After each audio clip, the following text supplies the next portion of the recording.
fuck are you doing? Andy T! You're early, man.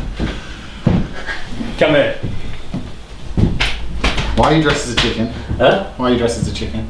Doing a chicken charity advert.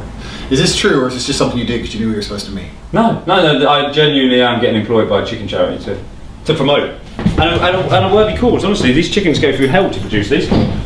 Who gives a fuck about eggs? Huh? Who gives a fuck about eggs? And who gives a fuck about chickens? They're the worst animal in the world. Well, apparently that's what we're trying to do at the British Hen Welfare Trust. We're trying to change the opinion of the chicken. Did you genuinely go from filming our series where we travelled the world spending untold amounts of money to making adverts for the British Hen Welfare Trust? I admit it's a slight diversion of career path. It doesn't pay as well. Slight diversion of career path. The British Hen Welfare Trust is not a career path. They pay for the costume. Something fucking wrong with you. Don't know why you're filming chicken adverts. I didn't know chicken adverts were a real fucking thing. Well, they are now, yeah. It's Easter time. Prime chicken time. Eggs. Do you want KFC? Absolutely. You in the Aston? Well, since we last met, while you've been filming chicken adverts, I bought a $4.5 million mansion and I bought a £250,000 Lambo. And I think, I've got Lambo with me today. I blew the clutch up on the Aston racing the Lambo, so I spent 20 grand getting that fixed as well. But it's all good, it doesn't matter because I make real money and I don't film chicken adverts. You know what, the Hen Welfare Trust really appreciate a contribution. I've got a contribution for the Hen Welfare Trust. Conscience I represent. Hey girl, hey girl. Oh my shit. I try very hard to let everyone know. It's a bit low. Yeah, just a bit. I try very hard to let everyone know I'm a G, and then even like a Lamborghini Huracan, you manage to destroy any street cred. You're in a fucking chicken costume, man. Listen, let me tell you something about that. That's not the kind of thing you can just buy from Halfords for 75p. You have to be a certified G. You gotta put bodies on the streets and pop caps before you can get a little bug air freshener. So you think, I was going to keep that in mind, show respect. I've got obviously the Huracan, I got the mansion, I got the women, I got everything. But the real hard work came and I knew I really pulled it off when I got that bug air freshener. It's something. I came down to see you for a reason, Dave. And now I'm not entirely sure I want to see you ever again. I came here to pitch to you about a job we could do together. And I turn up and you're in a fucking chicken suit. Not always. Wings. It's even got a tail with this costume. Did you book it? Where can we go somewhere and talk where everyone's not going to be too surprised by your outfit? Probably want to avoid the main strip. Can get a bit mental. Let's go Botany Bay. How have you made a Lamborghini Huracan uncool? Dave, this is like a complete talent. How have you made, when I bought this car, I got literally maybe 300 messages on Insta from people I'd never met before saying you got the hottest car in the streets, there's only 3 of them for sale in the UK, how'd you get a Huracan? So that, and you've taken away any credibility from one of the I feel you're being a bit unfair. I also got 50 likes for this outfit on Facebook. I posted a little picture of me in this, 50 likes. So you've taken any credibility away that's possible from the coolest car. As we drive along here and everyone stares at this car and realizes I've got a fucking massive dickhead in a chicken suit next to me. Look, we're getting bibs and shit. Of course we are. The police are staring. What the fuck have you done? don't mind the police, let me deal with it. Our conversations are over, Dave.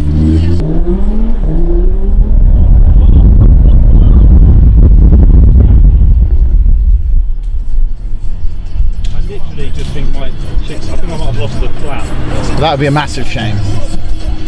I guarantee this is the first time in history for everyone watching this. I guarantee this is a world first where Lamborghini Huracan playing Bashman has a fucking 5'11" chicken in the passenger seat driving along the coast. This is the first time ever. This is a world exclusive.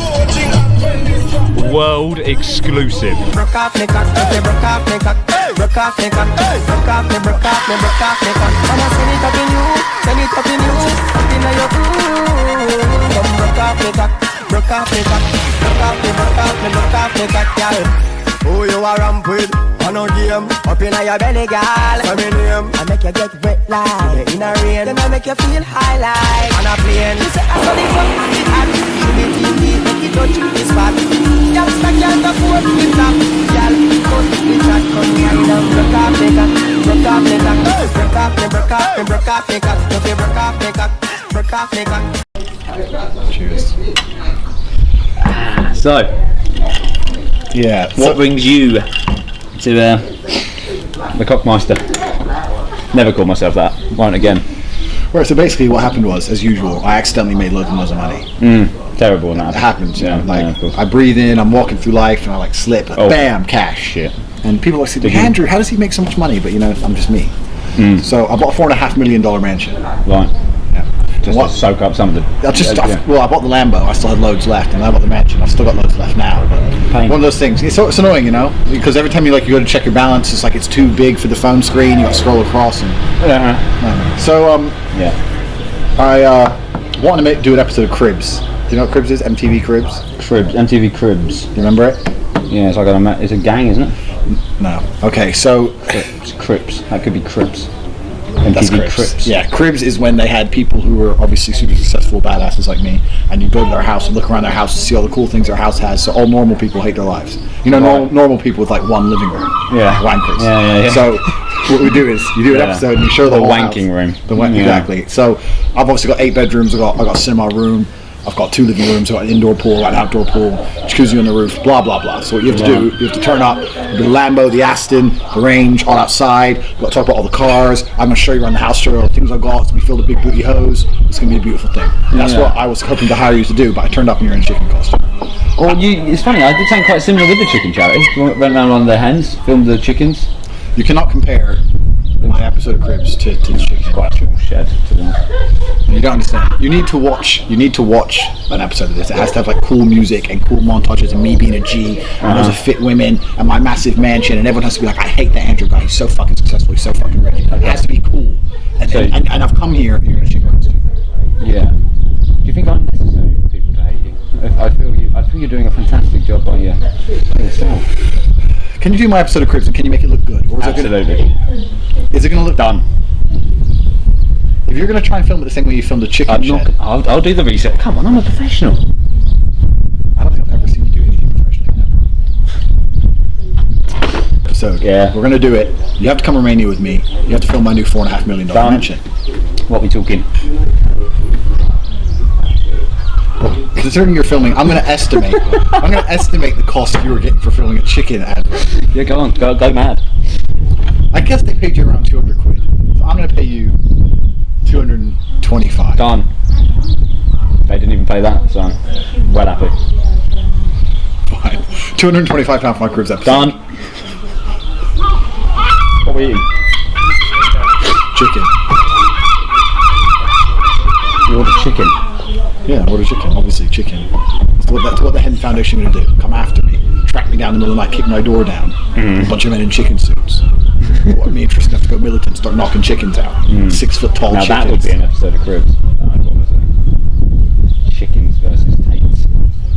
Fuck your chicken charity.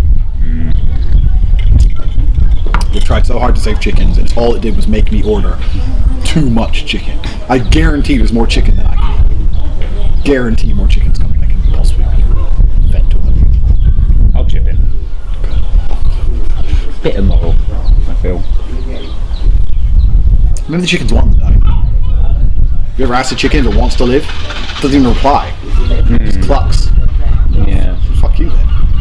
The thing is, they're mistreated quite a lot in the battery and in the battery. Mistreated. Let me tell you something They about can't see. the real world mistreats everyone. Everyone's mistreated. The person in there behind the bar pulling pints for £6 an hour is mistreated. There's very few people on the planet who aren't mistreated. Tell me People about like me. People like me.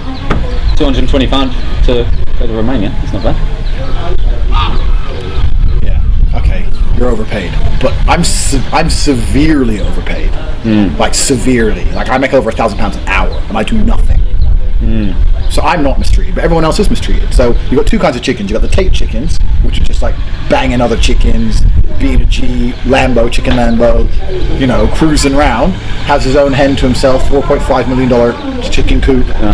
You got the Tate chickens, Nice. and then you got the scumbag chickens, the Dave chickens. No, You I can't think the see. Dave's chickens are somewhere in between. They've got a little chicken camera, chicken GoPro, and they're following the Tate's chickens, who are, fucking an outrageous amount of Chicken house. birds. Nice. Yeah. Good to be back in it. You have to leave tomorrow. We're going to Romania tomorrow. Ooh. Could be an issue. Why? No, won't be an issue. I can drop some. To be honest, I think I've probably lost the chicken charity video once I see this. I think so. Yeah. Okay, tomorrow. Cheers. Cool. Yeah, cheers. So I thought in case like the British Hen Fund are watching this and got, they weren't particularly happy about our comments, they might be happy when they see me take a fucking dead chicken, chop its flesh up, put it in my mouth. There's one more plate. Of chicken. There's two of us. Chickens deserve to die. Dad, your fucking charity video. Don't pretend you're not going to eat the chicken, Dave. I'm going to eat the chicken, but I just don't know how I feel about it. I'm doing this. A little bit. Let me get my picture of you in a chicken costume. Really? It doesn't make sense to anyone, and I'm not explaining it. The people are messaging me like, "Hey Tate, what are you up to?" And they're just getting this as a reply. And I'm just like, what the fuck? I wonder it took them so long. I expected to come out and find 5 or 6 people, and he found me and you in a chicken soup. To be fair, it's very good chicken. Fuck. It's this dozy bitch's attempt at parking. Is this something all driving? The camera's making her a little bit more intimidating. Is it the camera or is it a £250,000 car? Or is it my evil look? Stare her out. Yes, right, apologise, bitch. Could be the chicken. Yeah, I forgot about the chicken costume, maybe. She's like, what the fuck's going on? You can't park on a good day. Oh, this is rolled up. Right, so, episode of Cribs. So, I'm going to speak to some people to get the cars shipped there. You need to bring your cameras. You need to have, I don't know, fucking lenses and shit. Yep, absolutely. I'm going to probably need to pack. Need to do a wash as well, because I'm down to my last clean pairs of socks. Well, what's the weather like in Romania? What I need? Sun factor? It's hot. You don't need much. It's like a 2-day thing, so you don't need lots of stuff. You need a camera. What things? You need a camera. You have to film around my house. You don't need anything. Bring some clothes. You don't even need a fucking suitcase. Don't be buying and bringing loads of fucking junk to my place. Yeah, tomorrow I'll message you later what time the flight is. I'll see you at the airport tomorrow. I'm not fucking driving you around while you get a wash and fucking find socks and de-chicken yourself. I've got better things to do. I'm a fucking badass. You've seen it. Certified G. I've got the bug. I've got stuff to do now. Just doing it marketing. Doesn't matter. Fucking. I'm not your taxi driver. We've got a £250,000 Lambo taxi. Fuck off. Organise your life. We've agreed your £225 price. I'll see you at the airport. Can I just at least get a lift back? What? All the way into Margate Centre? Yeah. Nah. It's far, man. It's the opposite direction to where I'm headed. Here. It's a bus stop. Right. So, what's the plan? I'll text you a time. I think it's around 9:55 tomorrow morning. I'll see you at the airport. You better find your way to Luton. For now, you can get a bus. I'm dressed as a chick. You've done this too many times. You have done this too many times. This is it. This is the last time I will willingly climb out a car. Left at a bloody bus stop. See you tomorrow, mate.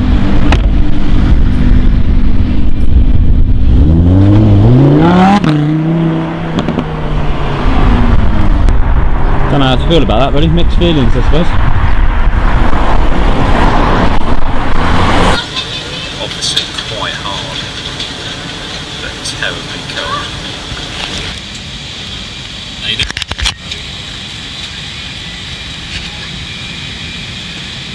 What you got going on there?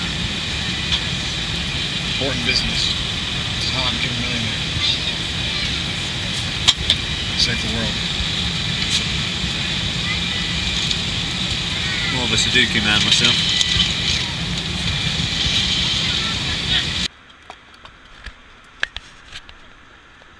You want to meet Tristan? He's been in charge of the project, the house we bought. Needed a lot done to it. So he's been in charge of the project while I've been away, obviously, buying Lamborghinis, going to Barbados, working hard, you know. Fact about Romania has more luxury cars per car than any other city in the world. And actually, London might be beating it now, but I know that was definitely true 2 years ago, Maserati. I see Maseratis, Ferraris, Bentleys everywhere. People say, oh, it's the poorest country in Europe. And I have no fucking clue. There's a lot of people here with a lot of money. Like me. Papa. Yeah. What's the exchange rate of Romania? What's my 225 quid worth here? What, in Romanian lei? Yeah. It's about 5.6 Romanian lei to a pound. So about 1,000 lei. So I've got a grand. Yeah, you've got a grand, yeah. I guess. If you want to look at it that way. Fantastic. Nice, isn't it? Yeah, it's a theatre. I went there once, but I was hammered, so I don't remember much. I should go again. There's lots of things I should do. Like, I don't know. Brush my teeth, have a shower. Donate to the British Hen Welfare Trust. Donate to the British Hen Welfare Trust. I might do a donation. Maybe I should start to feel bad about the fact that I've taken away the person making their advert. Just fucked up everything. Maybe I should donate. Should I donate? You should definitely donate. T-Dog. Andrew. Dave. Put it there. How you doing? Bloody good, man. All the better for seeing you. Good. How you been? Yeah, not too bad, not too bad. How'd you guys find me? Gee.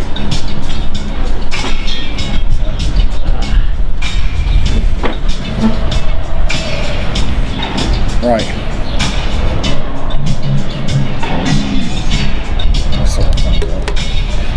Mansion. Where are we with the mansion? It's being done. They've got some. Wait a second.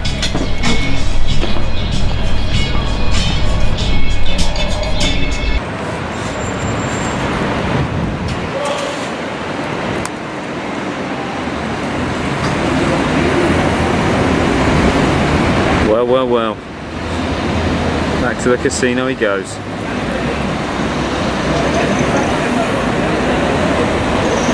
Tracked him down. None other than the casino. So, Casino. yep, typical. What do you have to gamble? Oh no, I didn't go in. You didn't even go. You're wearing how? Yeah, they wouldn't let me in with the shorts. But Well, I don't imagine they would. yeah, but he's gone in the casino. So if he's in a bad mood now, he's going to be in a much worse mood in a minute, isn't he? Didn't go well. Wow. I like to assume. Oh well. It's 2:30 p.m. on a Thursday. Dave tells me you've been gambling. Productive Stop. session. Is the house done? Ages. Any luck at the casino? Yeah, it was alright. Thanks, Dave, for your fucking private eye investigation. That's what I'm here for. Just keeping you safe. This hasn't affected my my fee. You haven't spent my money, have you? I don't spend money, I make money. How much you paid him? 200 quid. 200 pounds. Spend more than that here on lunch. So you didn't spend my money. How much do you think you made last year? How much do you think I made last year? Yeah, last year. 12 months. Tough to put a ballpark on it. I'd say somewhere in between 5 and 6 grand, probably. Okay, well, I just made that now. In about 15 minutes. Did you?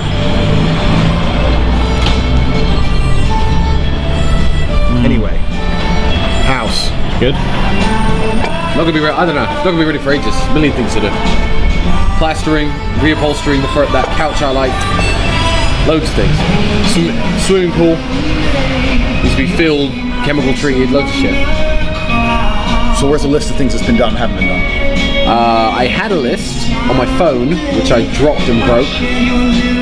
It's done when it's done. He's gonna call me when it's done, and we'll go get the keys. Can we keep him? Series 1 was on me. This was all you were doing. Now the guy's essentially homeless. Nowhere to go, man. I don't believe for one second that the British Hen Welfare Trust was the only lifeline you had to accommodation. Tate, My finances are a mess, honestly. it's Dave. The British Hen Welfare Trust. Look at the guy. I've literally got nothing to go home to other than the chicken costume. And they've probably taken that. Let's keep him. I've always wanted one of my own homeless. Okay, so the house isn't ready for about a month. I don't know, a while. So we're gonna live in hotels. Well then, Yeah. why do we have to live here? We can live anywhere in the world in a hotel. Why are we in Romania? What do you suggest? Fucking faggots! Fucking Bangkok! Bangkok!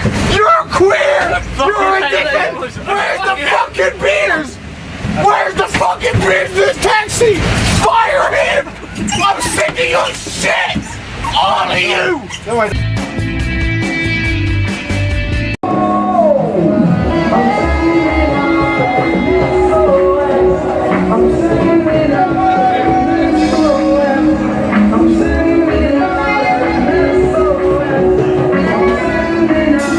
Ladies first! Ladies first!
Not exactly what I had in mind for the first meal in Thailand.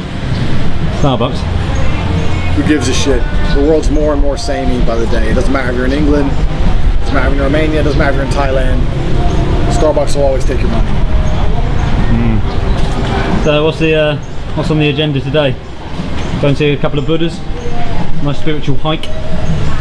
Spiritual. I hate that shit. You know, the absolute worst thing about Thailand is all that spiritual mumbo jumbo crap that comes with it. Like if you come on holiday, if you go on holiday to any other country, everyone understands that you come back from the country you visited as the same dickhead you left. But for some reason, with Thailand, they think if they visit Thailand, they come back and they've learned something new or they're a different person. You're exactly the same bellend that got on the plane, except now you write motivating Facebook statuses with your non-existent bank account. The Thais had something so magical to teach you, it wouldn't be a third world country. So what are we doing then? Drinking coffee in Starbucks. Anything else after? Go-karts. Anything with a competition, we're gonna compete. We're gonna race go-karts, we're gonna race buggies to the mountains, we're gonna have an archery competition. I'm gonna prove I'm the best in the world at any known realm of human endeavor. Nice. I'm pretty good at go-karting as well. Do you even have a driving license? Nah. 2007, came third in a go-karting competition.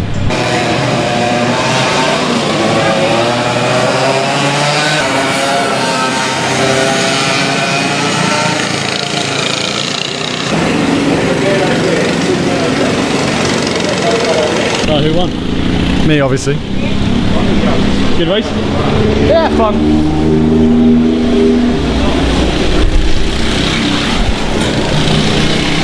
It's a shame because I'm actually pretty decent go-karter myself. No, you're not. Hey, don't check shit.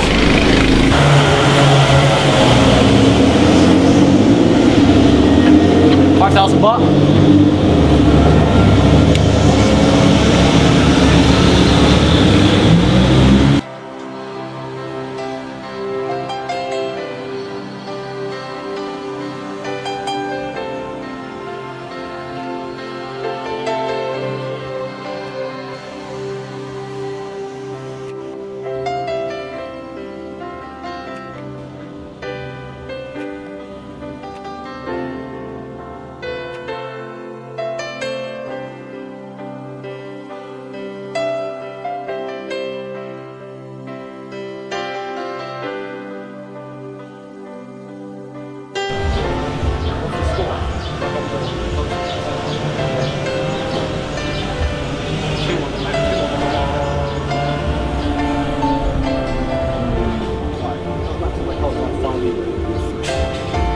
So I got closer to the centre. So my accuracy is better and I got closer to the centre. How? Because my closest arrow is closer to the closest of the centre. If you want to cheat, that's fine. You want to bend the rules to favour yourself. Just pay me, my man. I was closer to the centre. I was given a chance to redeem myself with a bit of quad biking.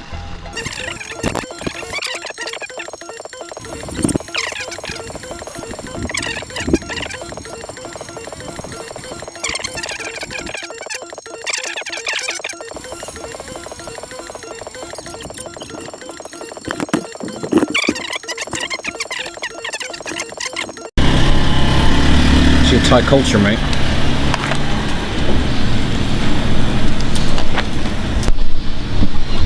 Nice bit of shang.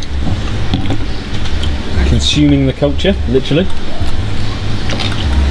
Can I have one soda water, please? What's about it? Go to a place, eat local, drink local. Chang isn't local. Give me the beer. Who owns Chang? Brewed at Cosmos Brewery.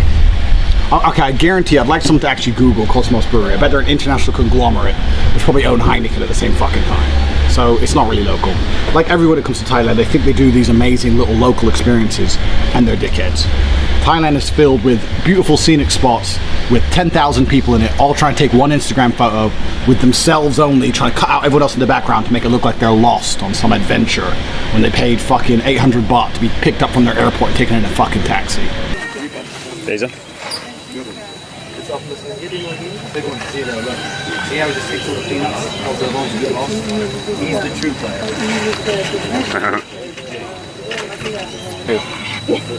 You can't see it, you're on the blind side of him. There he is.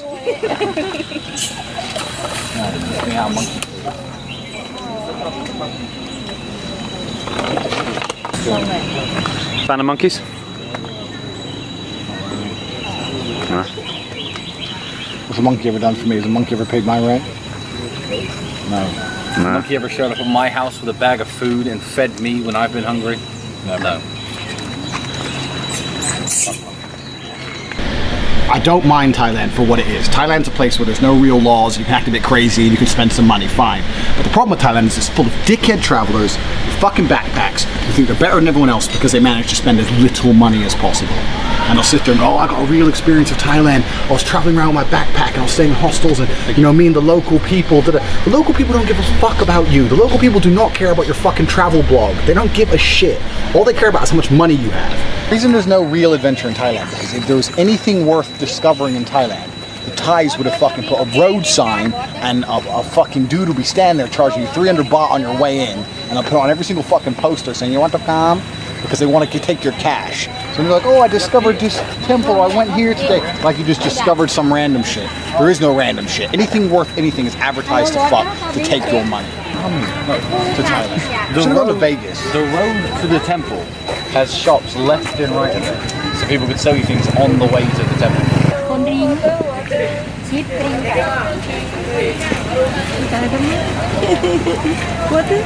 That's what makes the world go round, money. Let me tell you one thing, local people appreciate people like me who turn up with big bucks and will tip and will spend cash more than they appreciate you, Mr. £4 a day for fucking accommodation and food. You're a dick. And the worst thing about people who come here, it's not even when they're here, it's when they get back. Once they get back into the Western world, they start talking shit like, oh, you know, and I really learned a lot about myself, and it was really spiritual, and I've made a decision, I've decided I want to be a travel blogger, and I don't want to work a 9 to 5, and I'm not the kind of person designed to be stuck in a job. No one wants to work a job. You didn't discover anything that everyone else doesn't fucking know. No one wants to be a fucking plumber, 9 to 5. No one wakes up and goes, yeah, I want to be covering other people's shit instead of traveling the world. Everyone wants to travel the world, but not most people can't. So you didn't realize anything. Then you start writing a travel blog on your Facebook page about, oh, and I did this, and I saw the other thing. No one gives a fuck. Yes, whatever you do, don't make jokes about it. Put you in prison for that. Okay.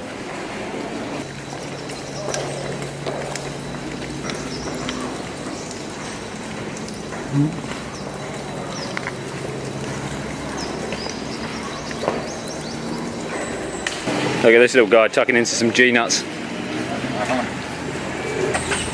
5 bars of signal. Must be the temple's mystical powers. Less than 1% of those travel bloggers make enough money to travel around the world forever. The rest of you just chat shit and annoy everybody. No one fucking cares. You're never gonna be a travel blogger. Go get a normal fucking job. You're a dickhead. Wanker. Who else goes to Spain and comes back and goes, I ate paella with the local people? Da-da-da. No one. It's only this fucking place seems to breed morons and some fucking hippie ass bullshit. It annoys me. I can't stand it. Oh, I was traveling and I went to this place, that place. Everyone's been everywhere in Thailand. Fuck you. Everyone's been everywhere. Let me tell you something. All your shit cheap experiences I could have, and as well as that, I also have another experience you don't have called a 5-star hotel and clean sheets. So fuck yourself. Tell this, send this out to every fucking traveling dickhead, backpacking hippie. On top of that, let me tell you another thing that happens in Thailand while we're on subject. All girls become fucking hoes. This is to all the men out there. If you're thinking, you know what, I want to bang some chicks that come to Thailand. You haven't got to pay for a Thai girl, trust me, because there's some blonde chick out here who's finding herself because her fucking boyfriend dumped her and she got a loan off her fucking dad and she's out here like, oh, I'm just discovering myself. And all you have to do is be 5% fun and 10% interesting for about 33 minutes. And she'll be like, oh wow, I met someone, oh this guy, and we have a real connection, before she's sucking on your dick and doesn't even know your fucking full name. That's what happens in Thailand. All girls become whores. If I meet a girl in the Western world and I'm sitting there having a date with her, I'm talking to her, I'm like, oh yeah, where you been? And they sit and say to me, oh, I traveled around Thailand for 2 years. I'm sitting thinking, okay, that's 10 dicks that have been through you. You don't know who those men are. You probably got chlamydia. You're a fucking bitch. Now I'm sitting here buying your meal for 150 quid when all he had to do was buy you a pad thai for £1. I'm getting ripped off. You're worth £1 and I'm overpaying. Fuck you.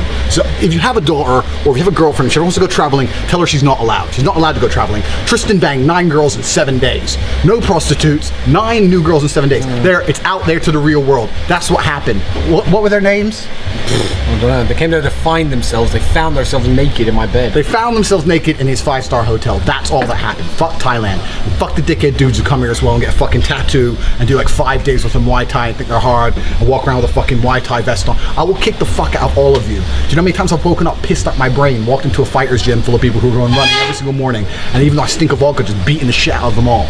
Well, that was an adventure. Back on the air-conditioned bus. I haven't been to many places easier to get to than this place. You want mystery and intrepid travel? Try the fucking London Underground. You ever seen a tube map?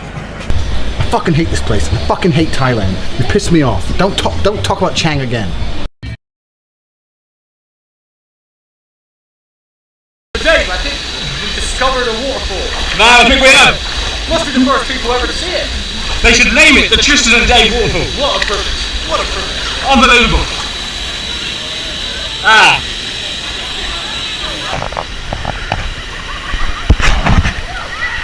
Takes on the OVH. Joined it last night, what do you reckon? Maybe. Maybe. Wicked, wicked, jungle is massive. Wicked, wicked. Literally, I hope you fucking... Jungle is massive. Wicked, wicked. Jungle is massive. Wicked, wicked. Incredible. But big up.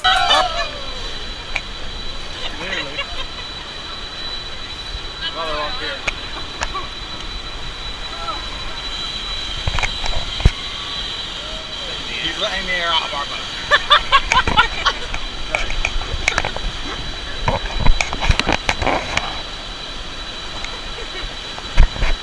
To be fair, you did say you'd only enjoy it if there's a risk of death. There's definitely somewhat of that.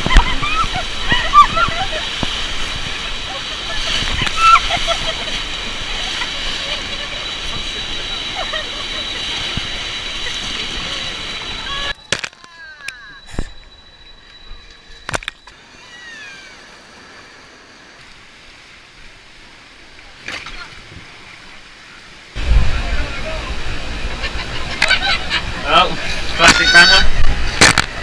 Comedy genius. They should be doing the series. The only solace I get is that anyone who gets happy that easily gets sad that easily. It's the only thing that makes me feel good. When something bad happens, I don't give a fuck. I just handle it. When something bad happens to them, they're on antidepressants, they want to kill themselves. Because the microwave doesn't work. But when they get a splash of water, they're happy, and the microwave doesn't work and they're sad. Whereas I just keep a level head and fucking rage. Drowning these people has crossed my mind at least 2 or 4 times. Like, next person who's black, I'm jumping out, swimming over, being like, fucking getting in the water, fucking holding his head down for a little stupid fucking friend. You're ready to fight me? Fuck. Give me a Thankfully, we managed to make it out of there without Andrew drowning anyone, and we were safely back in Beton Tower, which was our new home. But not for long. We were soon to fly. Some of us, literally. You know how much that means. You found that special thing. You're flying without wings. So impossible as they may seem. You've got to. That's the most uncomfortable experience ever. I've never had a wedgie that big. All the blood in your legs goes, so your legs just go numb. You've got the worst wedgie ever. Obviously, I've got a package, like, you look at the dong. So it doesn't fit. So my big dick's all squashed, and I'm floating, and my legs are numb. Wasn't enjoyable then? Shit.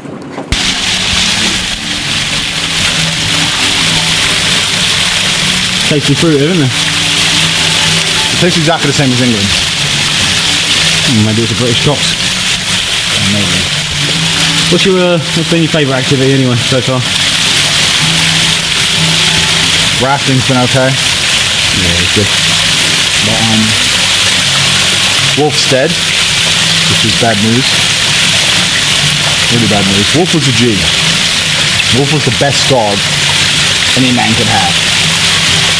And now I'm in two minds whether I need to try and get another dog or just resign and remember Wolf forever. It's hard. But, thing is about life, you can get really upset about things. I don't know, you know when I said on the rapids, like, people who get happy about little things get sad about things easily. Or what did I say? People who get happy about things easily get sad about things easily. Yeah.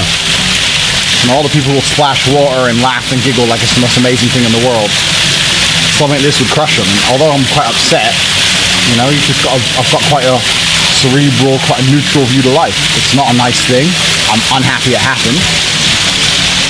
But you can't let things get you down, man. You gotta fucking keep pushing forward. In touch with the ground, I'm on the hunt, I'm after you. Smell like a sound, I'm lost in a crowd, and I'm hungry like the wolf. Straddle the line, in discord and rhyme, I'm on the hunt, I'm after you. Mouth is alive, juice is like wine, and I'm hungry like the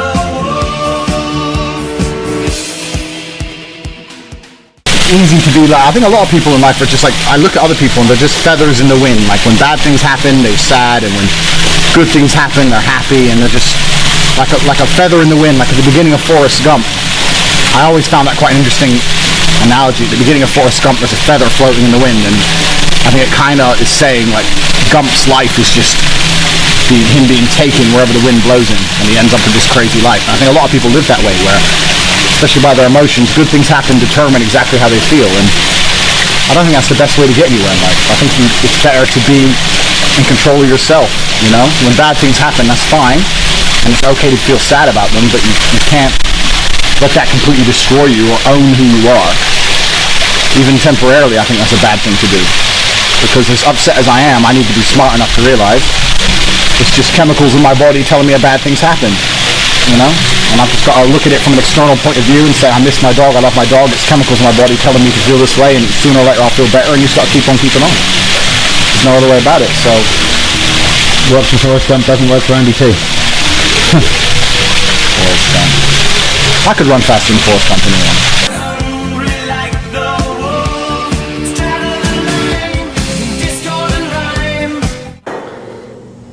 I don't know what was going on here, but it looked like absolute carnage. Look at it, mental.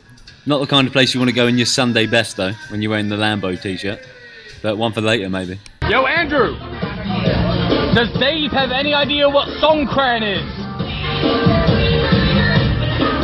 I told him to meet us here, and I told him to dress for the occasion.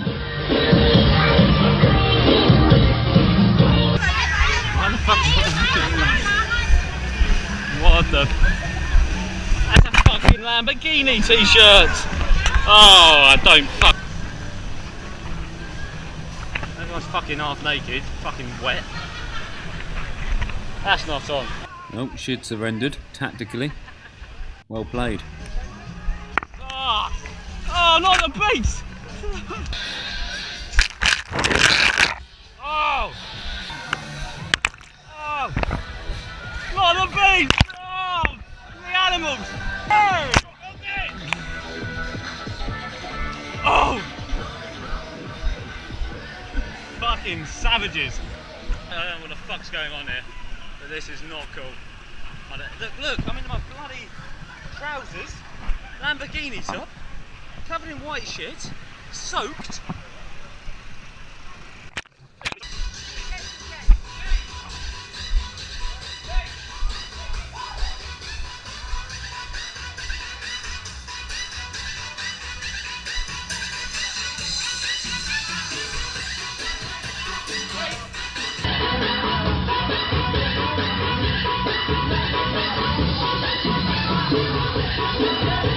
Dave, what the fuck are you wearing, mate?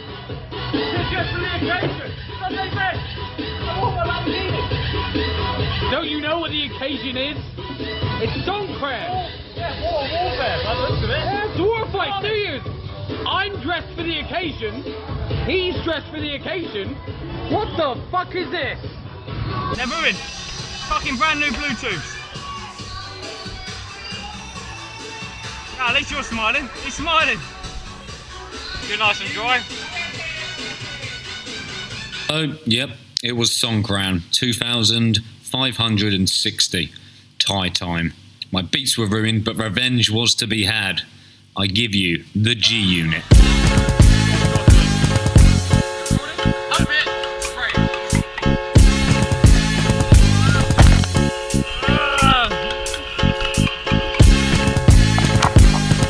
Yeah, 50 Cent, Lloyd Banks, Young Buck, Nick. Vacate your home, I come to break your bones. America's nightmare, we at it again. A Desert Eagle and a Black Mac 10. They never know what happened when we come through. Them cowards don't want none. They screaming that they murderers, but walking with no guns. Come here, nigga, don't run or die where you standing. See, I'm holding on this cannon. In your life, I'm demanding. Put the pipe to your melon and your brains on the pavement. These niggas is talking, thinking security gon' save them. Nobody gon' speak when homicide pay a visit. Look you right in the eyes and tell you we don't know who did it. Corrupted my street corner by shooting at the police. The fiends up all night and the neighbors getting no sleep. You better get used to it, you know how we do it. Shady aftermath in the scope and G Unit.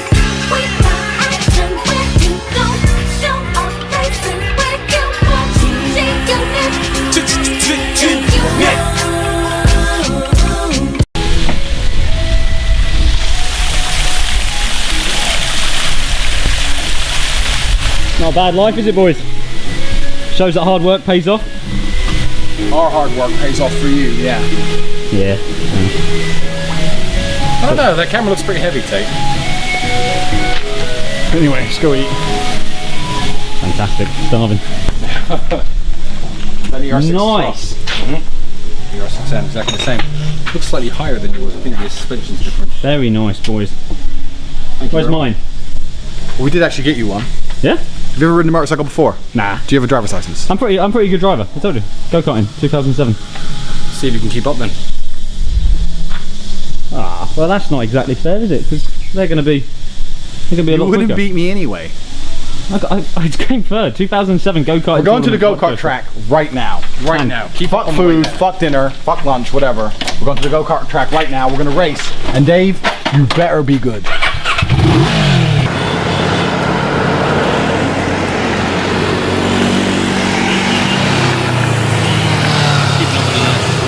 On the scooter, but my chances of keeping up with them in the go-karts were much better.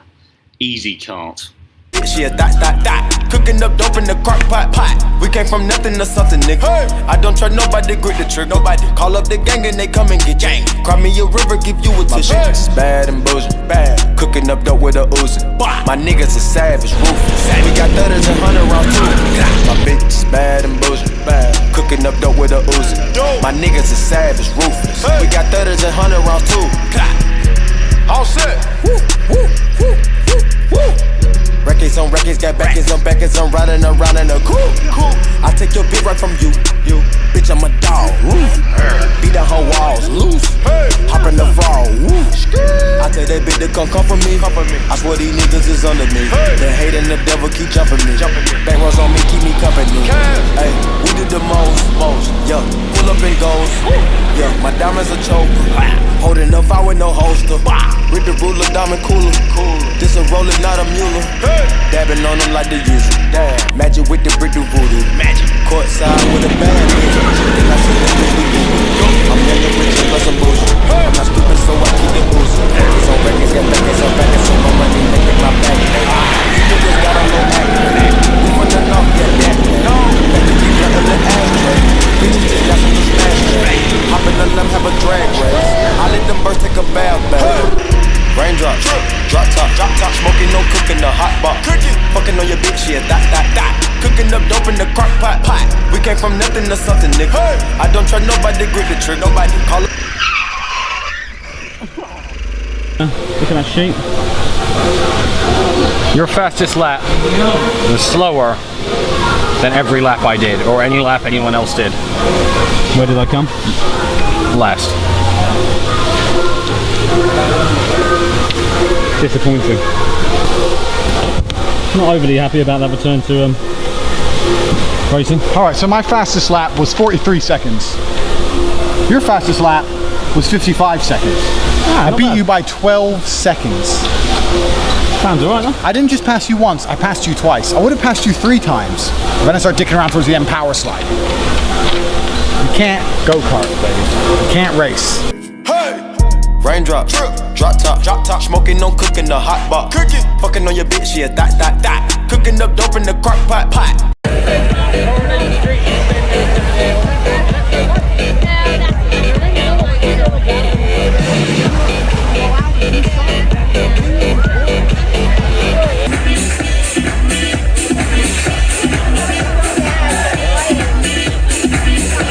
Like, look, it was vodka Red Bull, I took it and I drank it. No, I did drink it already. What's the new one? Is that your new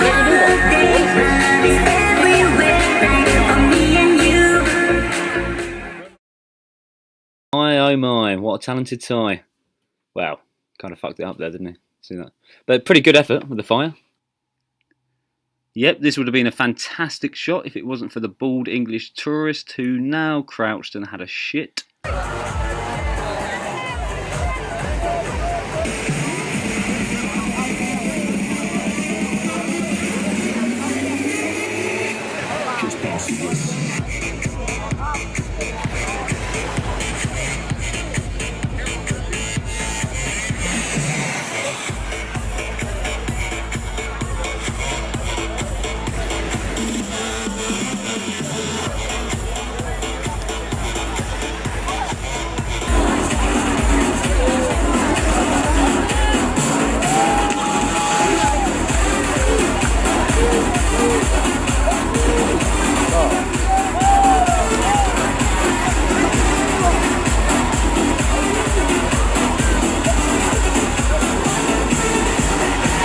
Absolutely bloody mental. Look at him, he's catching the fire on a stick. Andrew wasn't as impressed. To be fair, he had a couple of hot things on his mind as well. These two lovely ladies. I didn't speak to them myself, but apparently they were talking about Thailand, as they both know the island very well. Looked like they're all getting on, having a good time. These two bitches. Oh, Copan is so much better. It's less touristy. You're a fucking tourist. You fucking idiot. You live there. How's it less touristy when you fucking live there?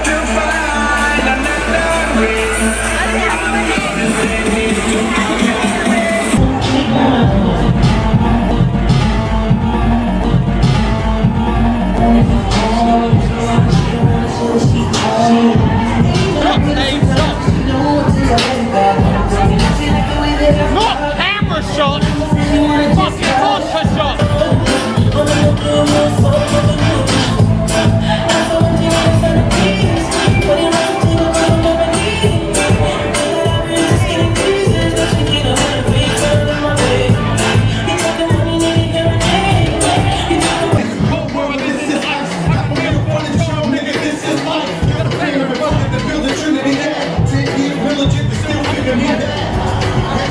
Was too much trouble. Why you think? Motherfuckers nickname me drink drunk shit. Big cold on rock. Slow shit. I'm making grand loss. I did it all, put the pieces to the puzzle. It's gone. I knew me and my nigga was on the wall. Came out the gate, no fuck your shit.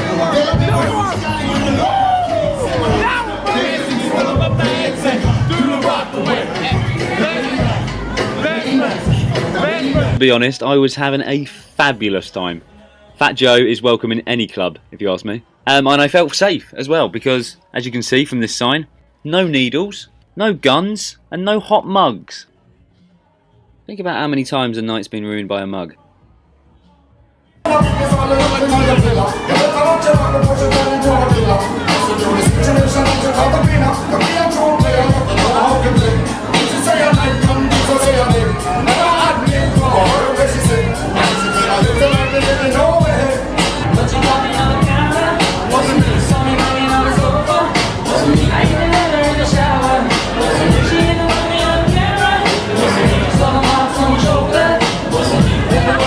You say no matter what she found out, it wasn't me. It wasn't me. I saw you on camera. You would have been a true player if you know how to play. It wasn't me.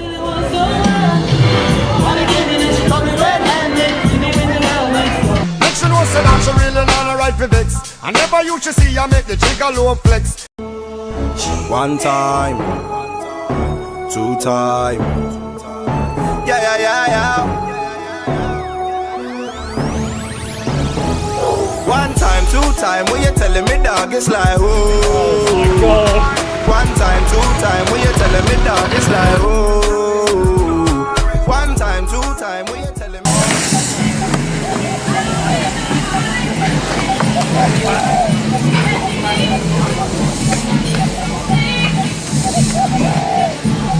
Not a bad view, huh? You see, when I invited you, all expenses paid, it was just like around Europe and like to our house and stuff. You were supposed to film one thing for Andrew. How are you here? How? Got to thank Buddha for that one, I think. I want to know you want farmer. You look into my eyes, I no go play you. I'm the boy them there. Talking to police, I know my circle, now go run another day. I'm the boy them there. I know you're looking for me. Nigga, I can see. Run a man down in my keys. And then I phone and spread up and pee. Code your fans one nada. Oh, drizzle that on. Food Tourette's. Oh. Tourette's isn't real. Tourette's isn't real, and I'll tell you why. TV proved to me that Tourette's isn't real. But I like to live in the world of like pure logic, and people don't like this world. They like to live in the fantasy world because it's much easier. But in the real world, the world I live in, you often see most things are bullshit. And Tourette's is obviously bullshit, and I'll tell you why. I also took a program where there was a camp of Tourette's kids. It was called Tourette's Camp, and they all went to this camp and then to do camp activities and bullshit. And obviously none of them gave along because they're all too busy swearing at each other. Blah blah blah. Anyway, this fat bitch, and she was fat, was sitting there calling all the other kids niggers, niggers, niggers, niggers. And then she was doing her interview, you know, like all these things. You film them, then there's their cutaway interview. She's like, I can't help it, I have Tourette's, you know, they're nice, I have Tourette's, I can't help it. And then, you're a nigger bitch. Oops. Calling them all niggers. And then they all start calling her fat. And start going, oh, okay, hi, they're a fat bitch, da, da, da, during their Tourette's. And then she started crying her eyes out saying, they're calling me fat, they're calling me fat. I thought they couldn't help it, bitch. You've got Tourette's. You should know better than anyone if they actually mean that or if they couldn't help it. If you had Tourette's and genuinely couldn't help yourself, if someone called you a fat bitch, you're like, oh, she can't help it. The fact that you're calling them niggers and then you're sitting there going, oh, they're calling me fat when they have Tourette's means that there's obviously some degree of control over it, just getting away with it. What they should do is everyone who has Tourette's, fucking old school, every time they say something they're not supposed to say, fucking shock them with a caliper. Fucking shut up. Watch them stop. If my kid had Tourette's, I'd fix it. Old school. Now, I'm not saying Tourette's is completely made up. My point is, if she's crying that they were calling her fat, there's obviously some degree of control over it, because she'd know better than any of us here. I saw her on Fat Camp, or Tourette's Fat Camp, whatever she was on. Fuck that bitch.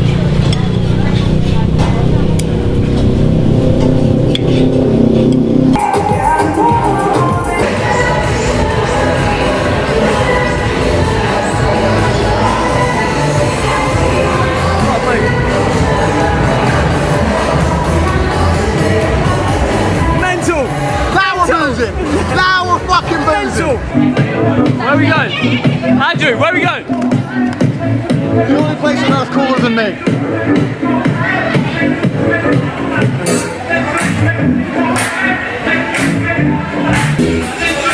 Is it cold downstairs? Yeah. This is my girlfriend. What's your name? Teacher. Say again? Teacher. We're like pretty much engaged. You go. Okay. That's it.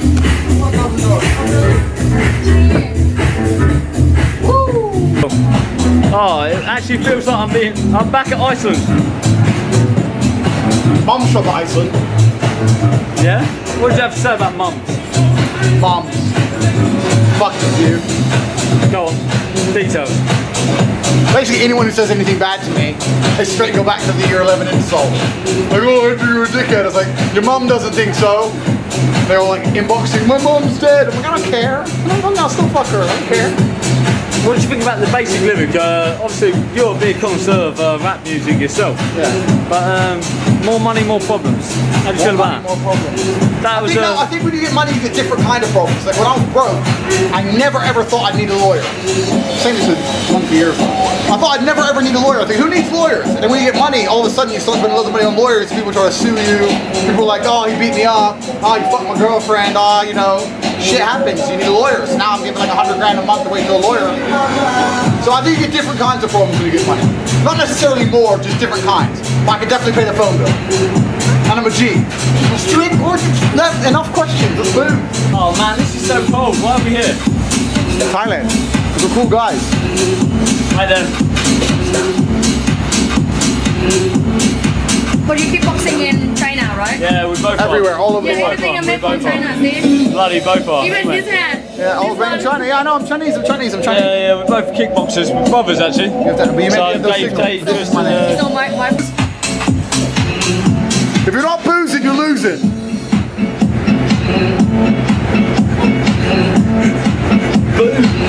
I'll pay for you. It's okay. No, no, thank you. What do you think of this man? He look amazing. He look amazing. Thank you. But what is he like? Do you think I'm a good person or a bad person? I don't know, I didn't know you yet. Do you like my earmuffs? Do you think my earmuffs are sexy? Yeah, monkey. Made from China as well. Made from China, like me. I've only been China once. And it was shit. One time, two time, when you telling me dog, it's like who?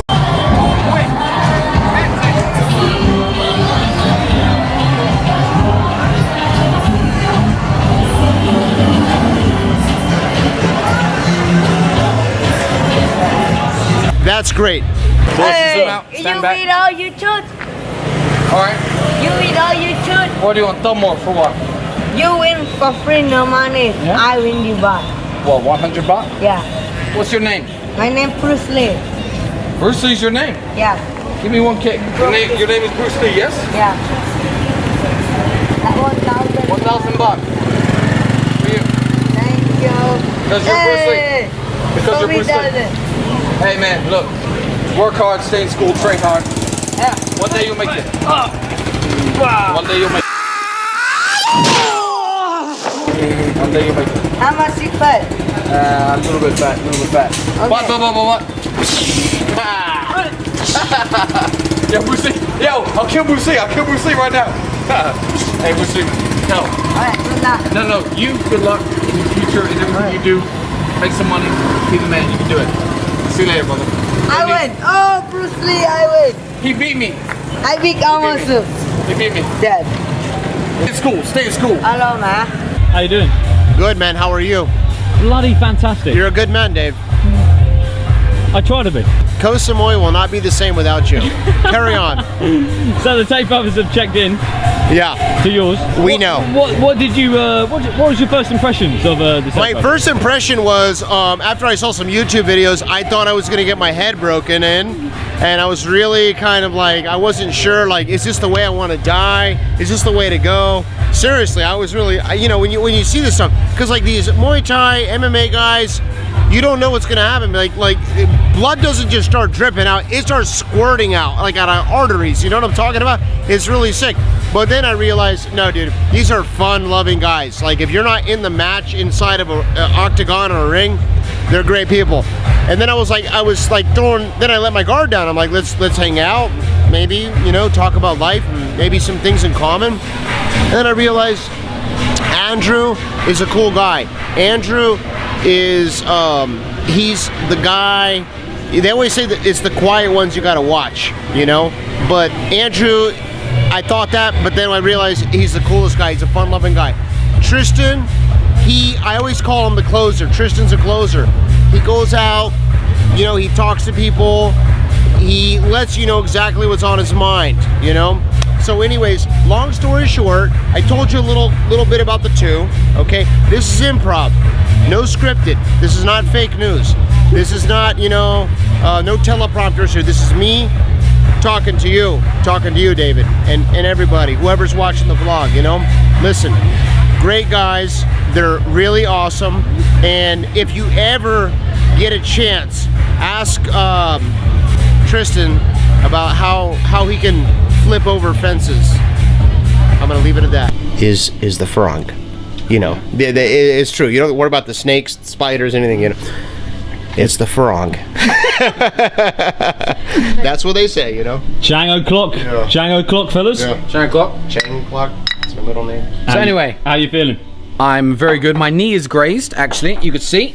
My hand is grazed because I did the worst thing in the world yesterday. What I actually did, Dave, is broke his wrist. Yeah. Yeah, no, I almost broke my wrist. Yeah, no, you're right.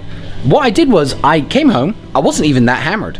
I jumped over the wall, tripped on a palm tree like a legend, and I broke the spirit temple, the spirit statue, which is very meaningful for anyone with any kind of belief, especially the Thais. I fell to the ground and shattered the statue, and I'm mortified. Luckily, the lady of the house knows I'm a stand-up guy. I'm a solid guy. I paid her for the repairs again. I'm a stand-up guy, but I'll fall down. And once again, I do apologize. I really do. Dana, how did you see the events? Well, I was devastated. Absolutely devastated, because I thought that the spirits left us. But didn't you become spiritually enlightened today? Didn't you become, when you met the spirit? But just, I wanted to talk to Tristan, and I wanted to make sure that we are on the same page, honestly.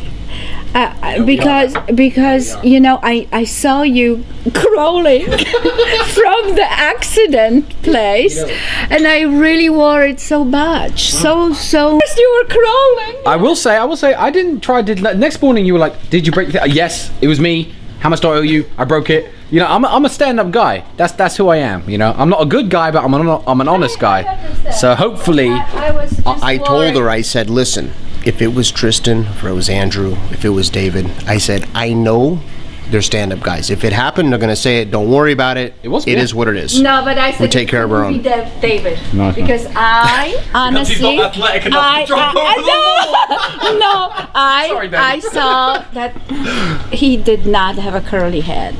Yeah, no, it was outside, for the statue you broke. I was like, yeah. I walked outside. Yeah, it was me. How much do I owe you? Come on. But you've got a new statue now. Is that correct?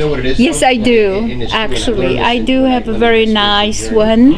It is. Well, it's not as good one as the one we had, but I'm very happy that I have something new. And with hopefully great, fantastic spirits. That's great. Today we're going to discuss some world issues with Mr. Andy T himself, the Cobra. Dave Tate.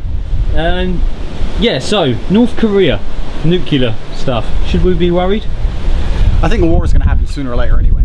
I think North Korea has defied international sanctions repeatedly. They made it very, very clear they don't care about international sanctions. How can you sanction a country that has very little connection or correlation with the outside world anyway? What is a sanction? A sanction is just cutting off trade, cutting off banking, but they don't trade or bank with any other countries in any place. So they're only allies. China doesn't want the regime to fall because it doesn't want the American military on their doorstep, because South Korea is extremely militarized. But it looks like the war's going to happen sooner or later, so it's better for Trump to strike now before they actually have long-range nukes. So I think Trump would be doing the right thing by starting the war now, kicking their asses, getting it over with, before they actually have the capability to strike mainland America. The only country who's going to suffer is South Korea. South Korea's going to get fucked up bad. But mainland America won't be damaged. Otherwise what? You keep sanctioning them, you keep trying to negotiate with them, and you wait till they have long-range nuclear weapons, and then what? There's no choice. Gotta fight. Hey! Raindrop, drop top, smoking on cooking the hot box. Fucking on your bitch, yeah, that. Cooking up dope in the crock pot. We came from nothing to something, nigga. I don't try nobody, grip the trick. Nobody call up the gang and they come and get gang. Cry me a river, give you a tissue. It's bad and bullshit, bad. Cooking up dope with a Uzi. My niggas is savage, ruthless. We got 30s and 100 rounds too. My bitch is bad and bullshit, bad. Cooking up dope with a Uzi. My niggas is savage, ruthless. We got 30s and 100 rounds too. All set. Woo, woo, woo, woo, woo. Records on records, got backers on backers. Fly boutique. Fly, feel unique. Certainly do, as I'm eating my kosher meal. Typical Tristan banter, kosher.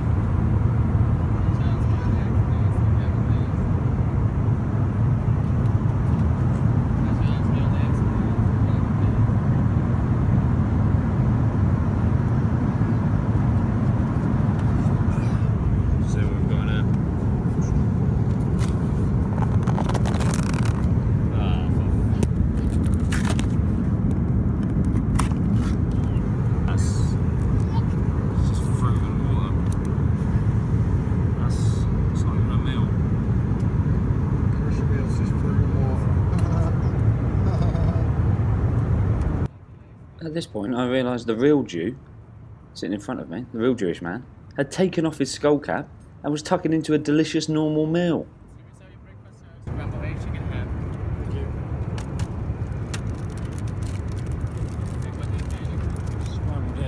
and a ham. Yeah, I wish I had a banana and an apple instead. You sure?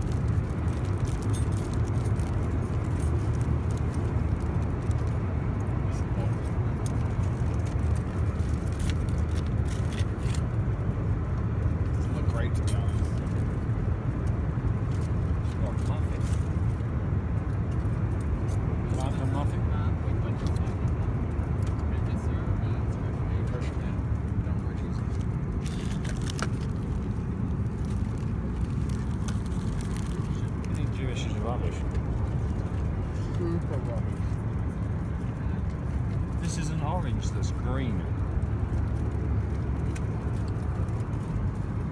It's literally the worst orange possible. It doesn't.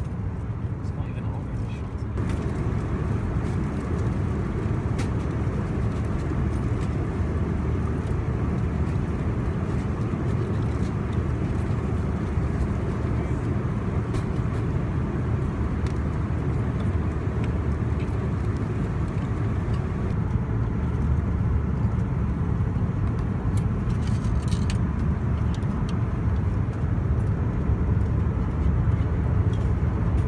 So, fueled with water, and water alone, we entered Bangkok.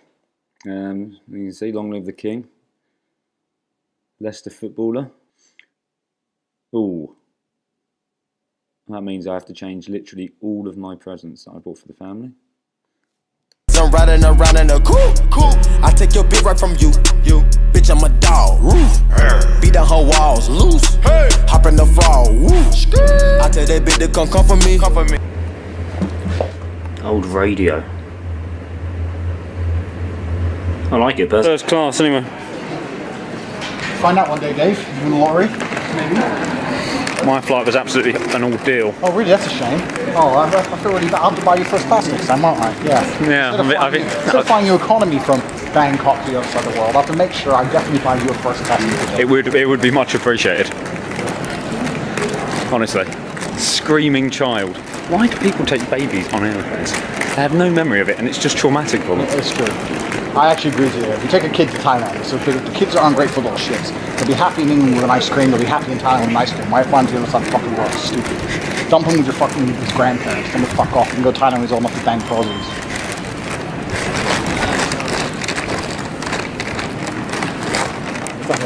Fuck this airport, it's so stupid. This a roller, not a mule. Dabbing on them like the usual. Damn. Magic with the brick do voodoo. Magic. Courtside with a bad bitch. Then I send the bitch through Uber. Go. I'm young and rich and plus I'm bougie. I'm not stupid, so I keep the Uzi. Records on records, got backers on backers, so my money making my back ache. You niggas got a low act rate. Made progress.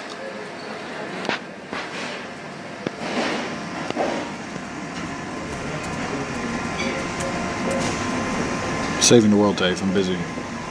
Gotcha. What are you doing today? Booking the Eurotunnel. Nice. Lots of rules to consider when going through Europe. Lots and lots of rules. I'll look them up now. Okay guys, actually quite a lot of compulsory stuff to consider when going to Europe. Driving license, tick. Have you got my driver's license? Yes. Tick. Good. Motor vehicle insurance. Okay. Good. GB sticker. Nope. For the car. I'm not fucking up my amazing car with a fucking GB sticker. It's got a British number plate on it. I'm not doing it. It says you may be fined if not. Ooh, fined how much? Probably about €50. €50. Wow, that's going to be devastating. Next. Alright, okay. A warning triangle must be kept in the boot at all times.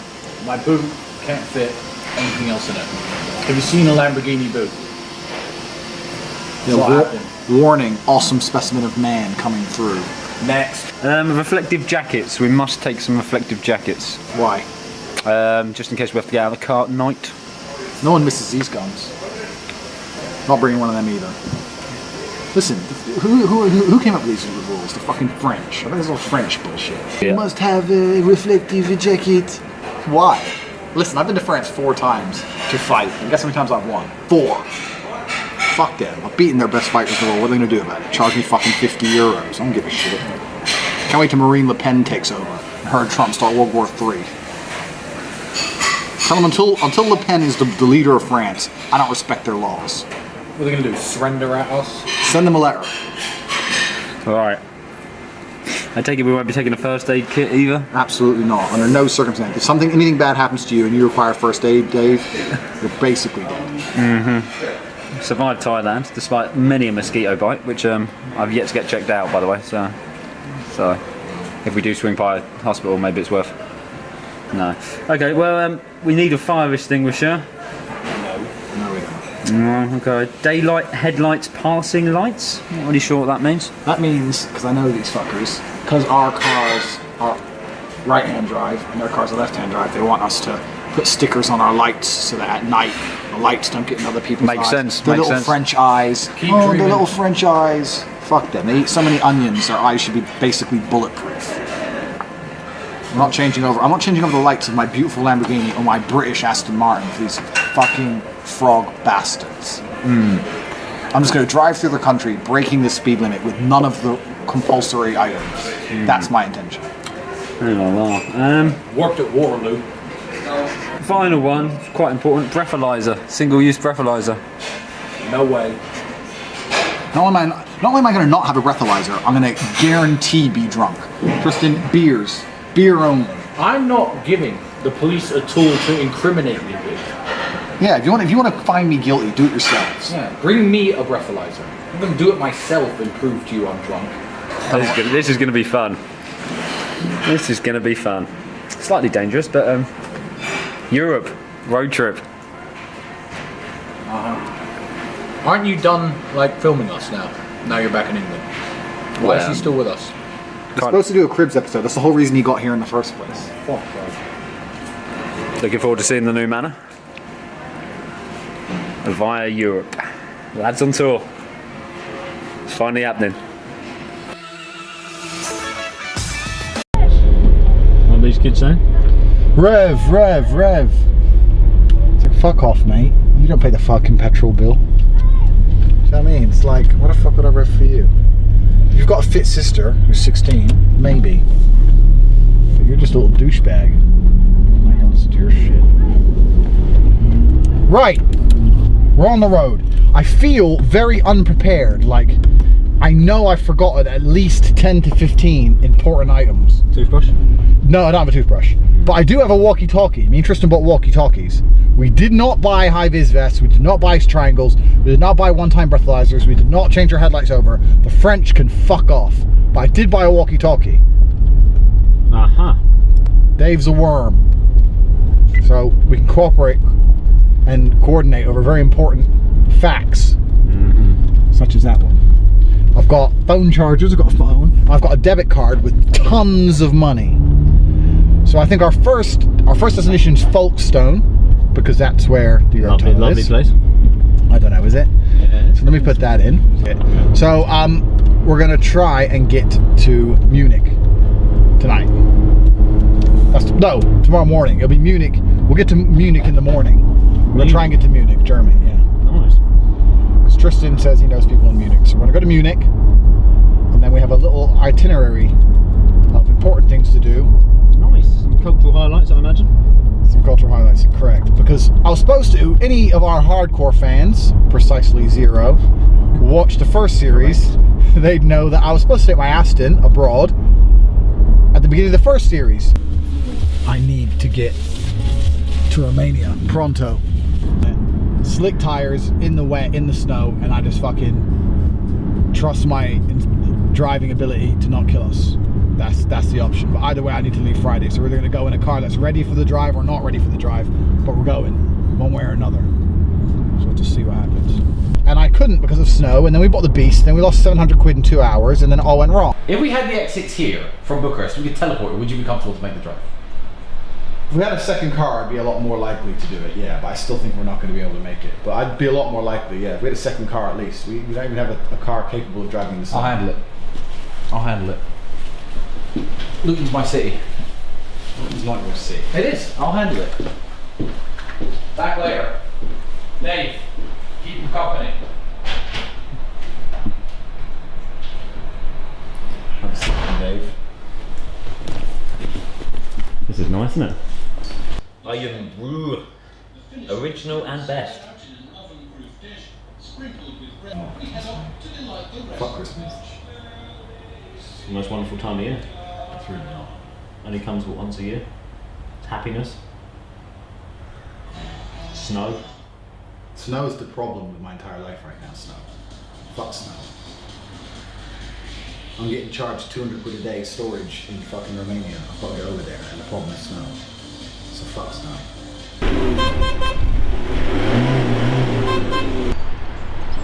What do you mean it's mine? I've got the V5 in here. I haven't filled it out yet, but I put it in my name if you like. So you just bought this? Yeah. How much was it? Less than the 10 grand that your wheels would have cost. Money saved. No. Take it back. No. Legit. Yeah, I can't take it back. What do you think? I bought it from the dealership? Second hand. I'm gonna go there. He's gonna tell me to get lost. He's got my money now. Your money. Romania, here we come. Car's going back. I think he's mad. I think we're down about £700 because the guy knows we're in no position to haggle. So he said I'll take it back, but how much less than I paid for? Oh well, that's one night out. We'll only have no ice cream, no dessert, maybe lunch. Some of these Range Rovers are pretty nice. I was tempted to pick one of these up, but I was using Andrew's card. He would have been furious. Plus, I've got the X6, which is nicer. So. Death of the Beast. Bloody love the Beast. So now instead of the Beast, we've got a Lamborghini, because this is what happens when you make as much money as me. It's just like, oops, it's been 2 months. Oops, I had an extra $250,000. Oops, I bought a car. So now we're trying to get both cars to Romania without dying. That's the general intention. Sounds feasible. No? I wouldn't overestimate our abilities now, Dave. Yeah. So as Brexit's going on, we are leaving England and going into Europe. We're doing the opposite of Brexit. We're doing the opposite of Brexit. If we were in the Aston Martin, I'd mention how we're in a British car, blah, blah, blah, but we're in an Italian car. So really, we're not representing the UK in any way, shape, or form. But what is there really to represent? I mean, when I first came to England from America, I was expecting like little posh people in like suits and correctly spoken English, and it's just fucking pricks, isn't it really? I mean, English people are just dickheads. Like, no disrespect, but you're all fucking morons. Like, Americans are stupid, but at least Americans are nice and stupid. Americans will sit there and go, oh my God, you're from England, that's amazing. And they're stupid, but at least they're impressed by the fact you're from another country. Like, when you're American in England, they're just, fuck off then. Leave, you can't, I'll stab you. Like, they're just twats. Like, English people are the worst, least friendly. That's why at the Eurovision, no one votes for us. If you disagree with me for 5 seconds, let's use a sample test. The Eurovision Song Contest, nobody votes for England. Everyone just thinks, fuck England. Very true. So I'm obviously correct. It's actually one of my areas of expertise, Eurovision. Love it, absolutely love it. And we have not won in many a year. By many a year, of course, I mean 20 years. Our last winner was Katrina and the Waves. And who can forget this one? Love Shine a Light. Absolute classic. Let the love light carry, let the love light carry, light up the magic in every little part. Let our love shine a light in every corner of our heart. How can you be an expert on fucking Eurovision? Yeah, it's just good pop music. We'll never win. See, walkie-talkie, stopping for petrol. Here Lovely. we go. Shit. Ooh, I might get myself a nice bag of Monster Munch. If you spill a single crumb in this car, you're hitchhiking to Romania. Because you still have to make my fucking Cribs episode, which is the only reason you're coming. Because I paid you your £220. You did, yeah. It's kind of gone. So do you reckon you could sub us the money for the Monster Munch?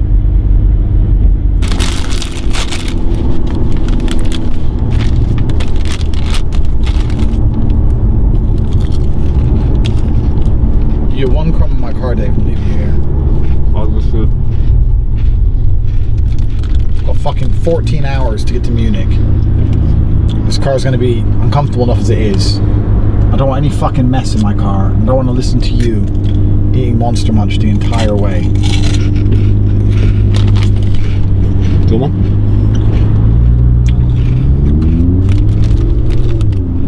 Definitely the best crisp of all time. All jokes aside, I have the utmost respect for people who want to be police officers, but I think if you're a police officer, you're supposed to serve the community. Now, if I'm driving a Lamborghini down the road at the speed limit, you're going to pull me over. Why? Not because you think I'm doing something wrong, but because you want to find something I've done wrong, because you're jealous of the fact that I have a nice fucking car. That's not being a policeman, that's being a cop. Now we're cruising. Bond themes, Aston. You're my Bond girl, Dave. Come, Mr. Bond. Don't come. Yeah. Don't say that again. Nah, it's done. Every shadow on the wind, I feel his breath. Golden eye, I found his weakness. Golden eye, he'll do what I please. Golden eye, no time for sweetness, but a bitter kiss will bring him to his knees.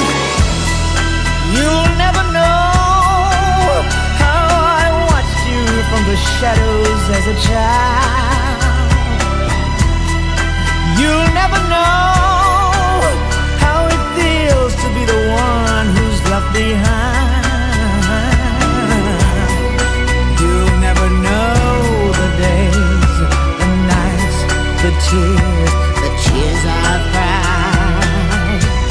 But now my time has come, and time is not on your side. I would fuck Tina Turner so hard because she could sing that note. How old is she now? 80? Don't care. Isn't she dead? I'd still do it. She could still hit the note. Full road safety kit, no. Morning triangle, no. Spare bolt kit, unlikely. Beam adapters, no. High-vis vest, no. GB plates, no. Alco testers, no. We may have one of those.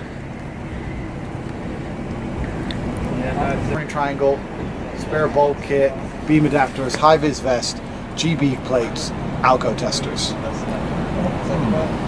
Nah. Fuck them. Arrest me.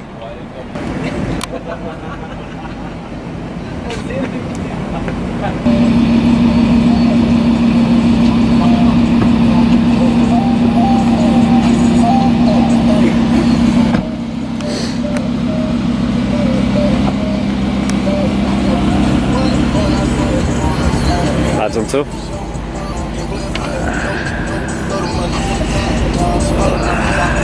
Good laugh, innit? Do you have your safety triangle, Dave? I do, actually. Catching the train. First class, second class. Aston Martin class. That's how.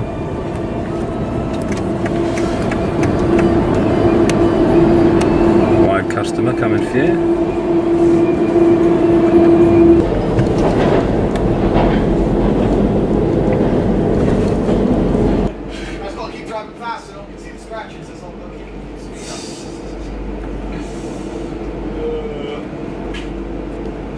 When she said, "Oh, stop here," I'm like, I like your crop, man. Thank you. I was thinking, what is that? What? The camera. There's a guy there. Eurotunnel, underground and ting. I'm now the new official cameraman of the Hateful Tate series.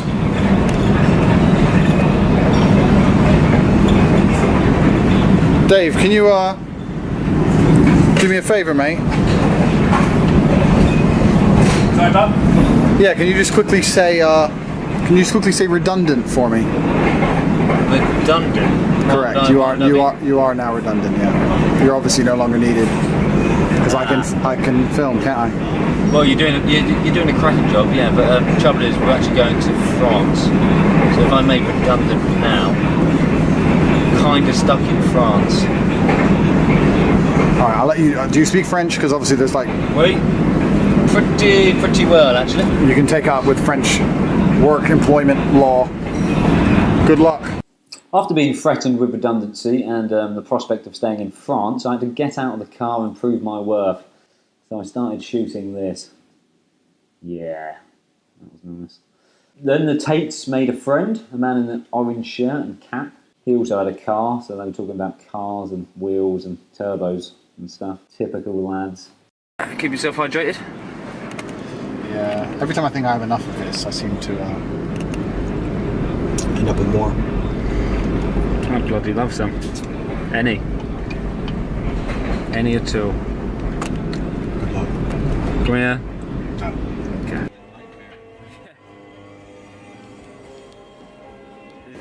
Despite the massive turbos and horse turbo power, the boys had to tow their cars out comically slow from the Eurotunnel.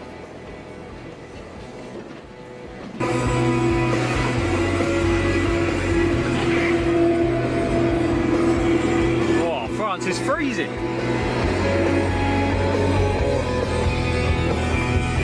Vive la France!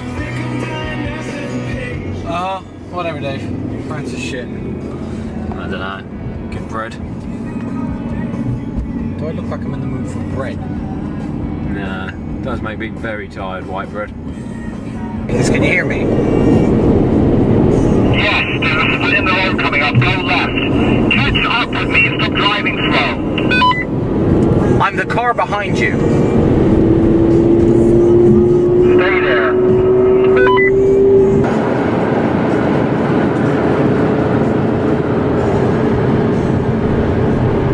I think I'm done driving.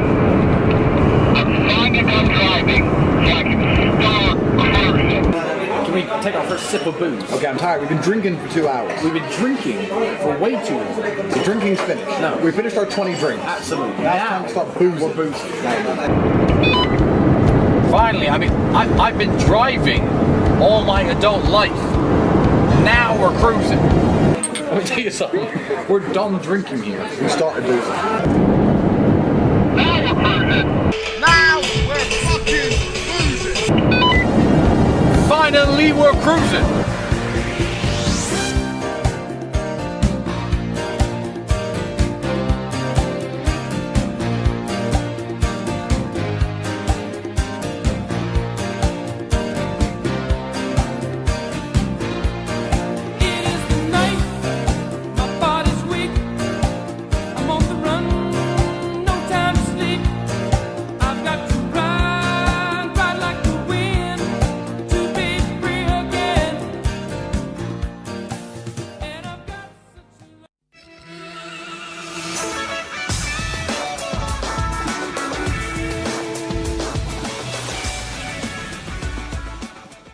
Lads on tour. M&M's on tour. This is Belgium service station. Look at the M&M's. Andrew was happy to be rid of France. So we made it through France. Did not get stopped. Made it through France without a high-vis jacket, without a breathalyzer, without a fucking triangle, without any of their shit. Fuck them. Now we're in Belgium, which is basically shit France. But less French. Yeah. Consuming a meat product. Vegetarians aren't aware that the key to driving across continents of supercars is to consume dead animals. What I'm doing is I'm eating as many sausages as possible. Make sure I'm constantly supercharged. Genuine meat power. Genuine meat power. Genuine meat power. Genuine meat power. Genuine meat power. Genuine meat power. How can I fall asleep? Or crash?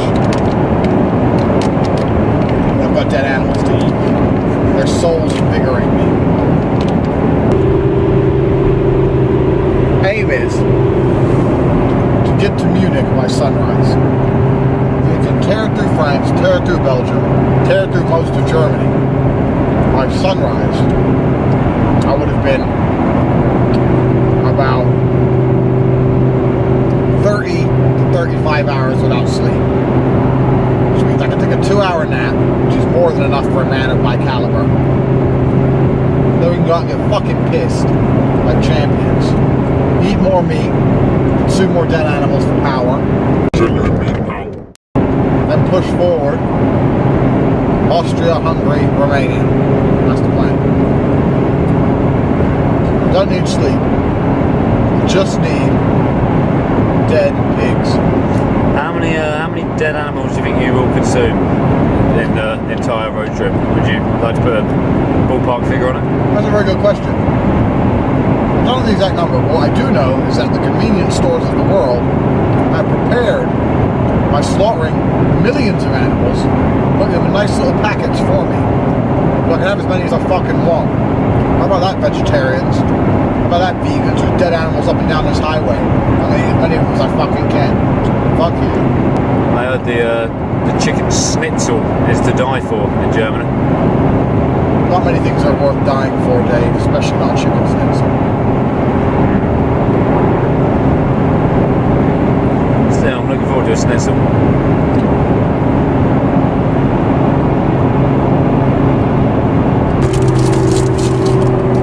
Of all the countries in the world that could fuck off, Belgium's pretty high up the list. Like, Belgium can fuck off. Like, if Donald Trump was mad at you, like if you got a text one day, Trump's pissed, he wants to talk to you today, you'd be like, fuck, the leader of America wants to talk to me, I pissed him off. But if the leader of Brussels texts you and said, we need to talk, you'd be like, do we though? I'm busy. Who even is he? Do you know his name? I don't know his name. No idea.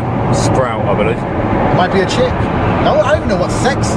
It might not even be a person. It might be a fucking cow or a windmill or something weird, something liberal. Oh, the windmill's in charge of us. The wind tells us what to do. Fuck you. Fuck Belgium. If the Prime Minister of Belgium ever gets beef with me and WhatsApps me and says, hey, Big Daddy T, we need to talk, I tell him to fuck himself. I can tell by the time I drove through this country above the speed limit with none of the fucking law-abiding preparation bullshit I was supposed to have, and ate loads of fucking meat products and threw my wrappers on the floor as I went through. Out the fucking window. Fuck Belgium. What did Belgium do? Nothing. What's Belgium got? Chocolate. Bollocks. Chocolate's shit anyway. And Belgian chocolate's no better than any other chocolate. Fuck Belgium. A couple of nice beers, I believe. That's a strong point, isn't it? Good beer. Beer sucks anyway. Anyone who pretends alcohol tastes good is a dick. Anyone who pretends whiskey, even Tristan does this. This whiskey, that whiskey, it's all disgusting. Anyone who pretends this wine, that wine is all horrible. None of it tastes good. Orange juice tastes good. Alcohol doesn't taste good. None of it, ever. The only reason to drink alcohol is to get fucking pissed. So if you're drinking beer going, oh, I like this beer, I don't like that beer. Oh, this beer is slightly better than that beer. You're just a prick. Get a bottle of vodka, down it as quickly as you can, get intoxicated, that's the end goal, get it over with, and then you haven't got to fucking taste any more horrible alcohol. We We all know it's disgusting. No one pretending otherwise. Oh, actually, you don't mind rum and coke. Fuck off. Yes, you do. If rum and coke didn't make you drunk, would you drink rum and coke? No, never. You drink coke. It's all you fucking drink. Glad you got a list of top 10 beers I want to try in Belgium. I'm not gonna try any of it. I'm driving straight through to Munich. A few places I wanted to stop on this trip. I decided we can skip all of France, we can skip all of Belgium. We can burn through to the middle of the night into Germany. We can burn through most of Germany and get to Munich. That was the intention. That's what we're gonna do. That's why we left in the middle of the fucking night. Look, there's no one else on the roads but us. There's nothing you're gonna see here. Don't be fooled into thinking that's just some 99p air freshener. Wouldn't dream of it. That's 100% certification. I'm a official G. Snoop Dogg gave me that. Snoop Doggy Dog.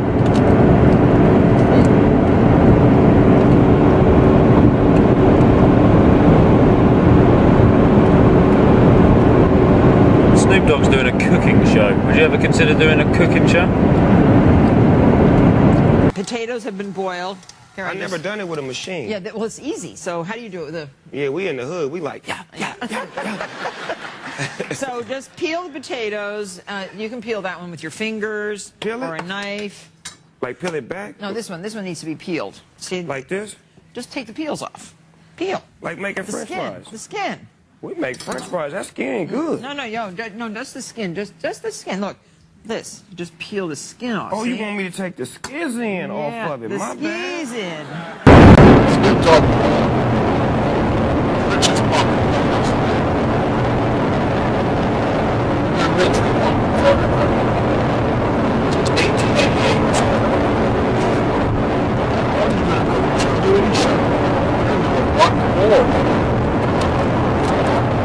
Snoop Dogg, we're doing a documentary on the box jellyfish. Do you mind your input? Yeah, sure, I'll give my input. I don't need to know anything. Snoop Dogg. No shit. You need to know shit.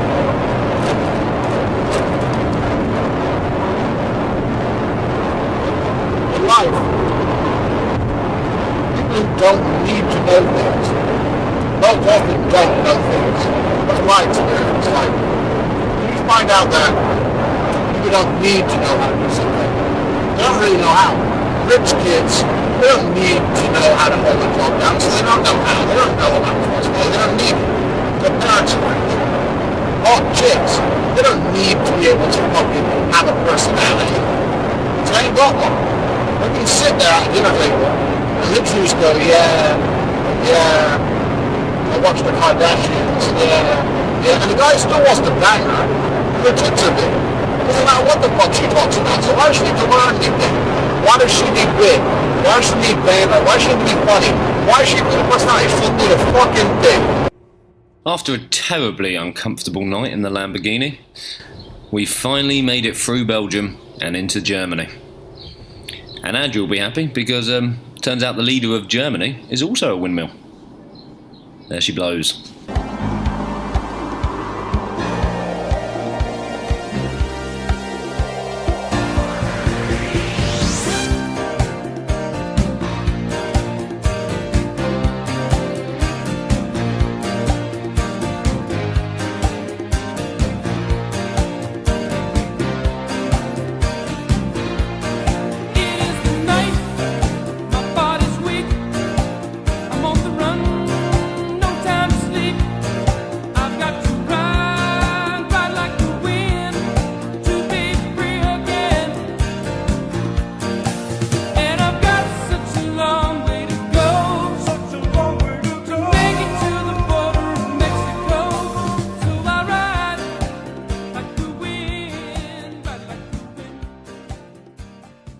Stop fucking racing! What's fucking wrong with you? I'm going 170 kilometers an hour and you're still fucking pulling away. We've got fucking 20 hours to drive. Slow the fuck down.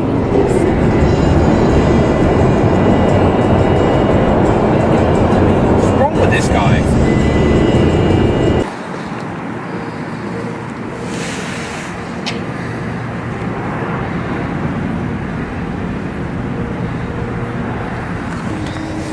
Andy T. Are we switching?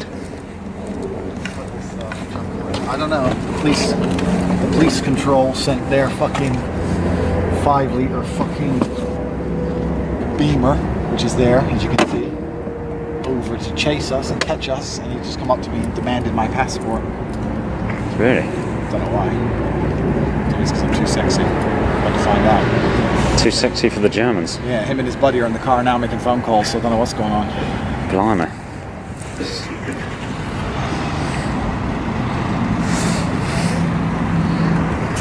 Maybe it's the ladybird. It might be the bug. I think the bug might be, because he saw it, obviously knows I'm a certified G. Uh-huh. You could be worried. I don't think there's many certified Gs left in Germany, so... Well... Maybe one over the quota. Maybe I broke the speed limit or something. I don't think there were speed limits. So I don't know, but he seems... Pissed. Alright. So film him from a distance, please.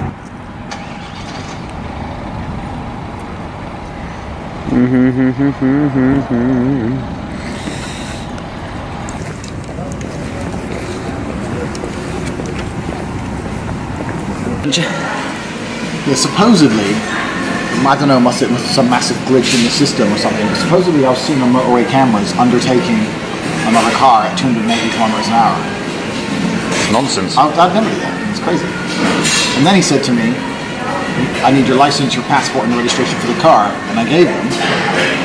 And he went back to his car, and then he said, you give me an English registration, a Romanian license, and an American passport. I said, yes. He goes, where are you from? I said, well, I guess I'm a little bit from all of them. And he said, well, you've made this very difficult. Where do I send your fine? And I said, you could send it to America if you like. Obviously, with no intention of ever paying it. And he said, then he looked at me and says, I don't think you're going to pay it. Please don't be an asshole anymore. Gave me my things, and that was it. So, obviously, I'm not going to stop being an asshole. Yeah, I was going to say, he really doesn't know who he's speaking to, does he? I mean, so he should have given me a fine. Anyway, what we got planned for today? Any nice cultural activities? We're going to go to the spiritual home of a very important gentleman. Fantastic. Yeah. He set the standard in parenting in many ways. So, fuck you there. German, set the standard of... You keep thinking of famous Austrians, see if you can work it out. I'm getting coffee. Very bizarre. Famous Austrian. Adolf. Army. That's about it, isn't it? That is the pear of my eye. Or is it the apple of my eye? You ever seen a fucking mountain before or what? The apple of my eye. It's the Alps, isn't it? Don't talk to me anymore, Dave. I'm serious. I've had up to here. I've been in the car with you too fucking many hours. I've had up to here. Stop talking. No more talking.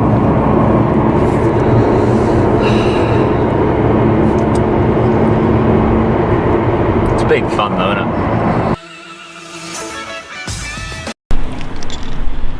This is more like it, boys. Bit of culture. Nice cafe, roadside. Austria. We came here for one reason and one reason only. Yeah, why is that? This is the town of Joseph Fritzl. You know who Joseph Fritzl is? Joseph Fritzl. He's like the world champion at keeping your kids home safe. He is. It's like the opposite of the McCanns. He set a benchmark. He set a benchmark for parenting. Now, some people seem to believe he went a little bit too far. That's debatable. But what he did was he locked his daughter in a dungeon for 25 years because she didn't do as he said, and raped her and had 6 or 7 kids or something. Now, I'm not saying that every parent should do that. Everyone has their own methods. But the point is that he was important because he allowed us. It's like political parties. You have the communists who are too left-wing, and you have the Nazis who are too right-wing. You need to know the two extremes so you can find somewhere nicely in the middle. And Joseph was one of the extremes for us. Like, obviously the McCanns are completely awful at keeping their daughter at home. Joseph seems to be far too good at keeping his daughter at home. The best there's ever been. The best there's ever been. So by meeting somewhere in the middle, you get to look and say, am I too much like the McCanns? Am I too much like Joseph? And you get to have a nice happy medium where your child doesn't go missing and doesn't end up basement raped for 25 years. So he's like, I think in terms of parenting, he's a very important benchmark. All right. And he lived here? He lived here, yeah, in this little town. Doesn't feel very fritzly, does it? Doesn't feel very fritzly, but maybe if we built ourselves a dungeon, we start to get in the spirit a bit. It's not a bad idea. Only downside, no daughters yet. He's basically Kate and Jerry's McCann's arch at, like if there was like a comic book, they'd be enemies. Marvel. If Madeline McCann is anywhere, it's in his basement. That's how good he was at keeping girls out. That's a cultural stop. Yeah. Done. Where else are you going to stop in Europe? Berlin. See the cathedrals. Yeah, the fucking. What else are you going to do? It's Fritzl town. Are we going to the house? Torn down. Did they tear it down? Tore it down. Filled the basement with cement, tore it down. Paid his wife the value of the house. Don't know if they included the extension. A lot of work went into that. A lot of work. The value of that door alone. Can't put a price on a kid's safety, can you? No. Well, you know what? It's one of those things. He told her, stop going out, stop dating boys, start doing what you're told. She didn't listen, and she ended up in a dungeon. These things happen sometimes. You gotta do what you're told. How did you get caught? He got caught because one of his bastard inbred offspring was sick and about to die, and his daughter, also mother of his child, said, please, let's take the kid to the hospital, and he didn't want to, and he eventually reluctantly agreed, and the people at the hospital said, there's no record of this kid being born, and has loads of weird fuck-ups, and his skin isn't right, and it's obviously never been in sunlight, what the fuck's going on? Yeah. And then they raided the house. Basically, it's his good nature that let him down. He was too nice a guy. It's always the good guys. It's always the good guys.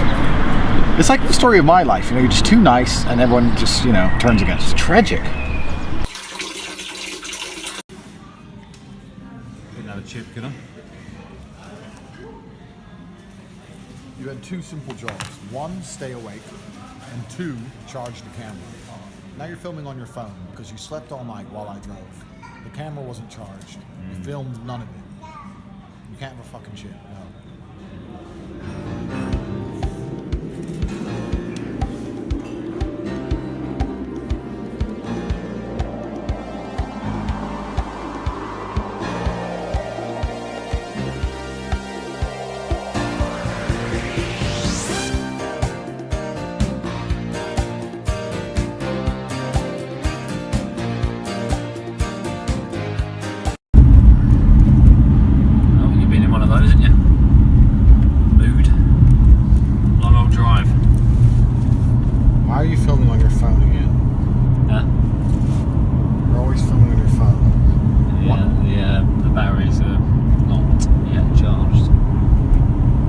Job is to make movies, and you don't charge the camera. The camera's literally never fucking charged. Yeah, it's been a few technical hiccups, unfortunately. Technical hiccups? It's a fucking plug. Plug it in. Will do. Which is nice. So basically, yeah, the proper shots you should be getting. We're coming into Budapest now. We made it all the way across Europe. There's a castle, there's a bridge, all this shit you should be getting on a real camera. You get on your fucking phone because you didn't charge it. It's not the equipment, it's the camera operator. That's the key. Shit, I've zoomed into the wrong thing there, but Dave, to charge the camera. Yep, coming up. So what were you going to do here then, Budapest? Well, it's a well-known city. It's got a bit of a vibe, it's got a bit of a party scene. Obviously we're tired, we've been burnt through 1,000 miles today nearly. So I guess we could get some sleep, or we could go out and start boozing. So it's, you know, the age-old conundrum, correct, yeah. I'm trying to decide what my body needs more. A good night's sleep or booze. We do have a lot of hours to do again tomorrow. We do. It would almost be foolish to booze. It'd be very foolish to go boozing.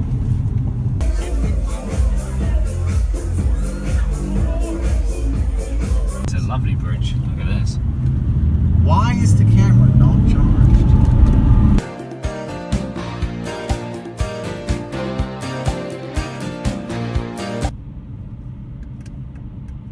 Oh yeah, I'm liking this already. This is very plush. bit of us, isn't it, really?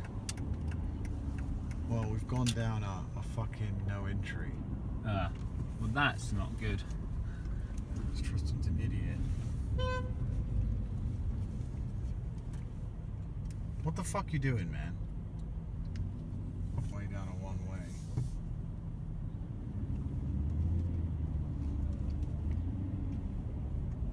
So now the Hungarians are laughing at the stupid English guy. Being fucked by Google Maps, which is obviously out of date. Just taking up a seat in my car for absolutely zero reason. Zero reason.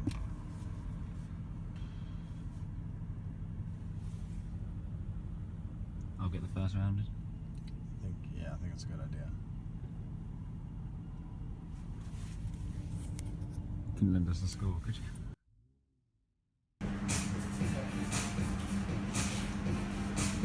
Corn dog. Most music and most alcohol we've had all night.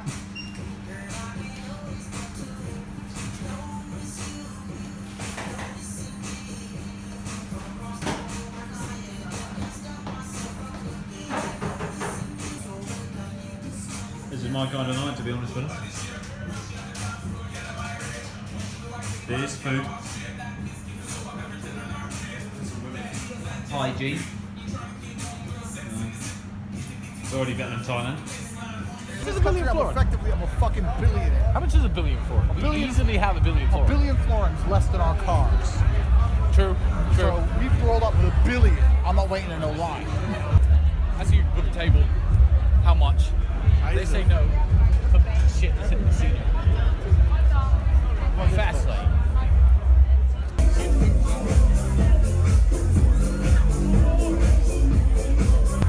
Dave, that be a worm?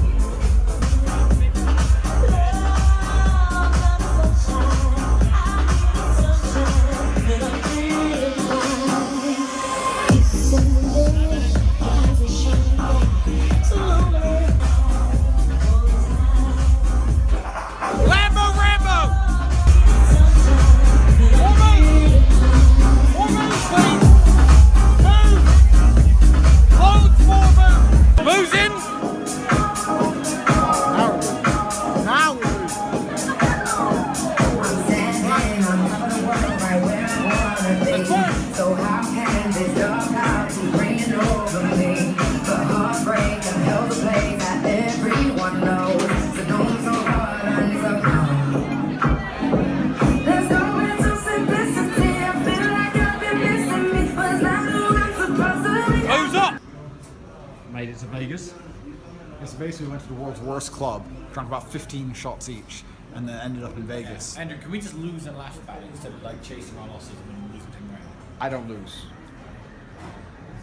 I'll chase my losses till I get it back. See, basically the way you look at casinos is they just borrow your money. So like you lose some, but they're just borrowing it. They're just waiting for you to win it back. They're friendly guys. Exactly. All you gotta do is go get another 10,000 euro and keep playing. Eventually you get it back. You mean dollars? Because we're in Vegas. Dollars.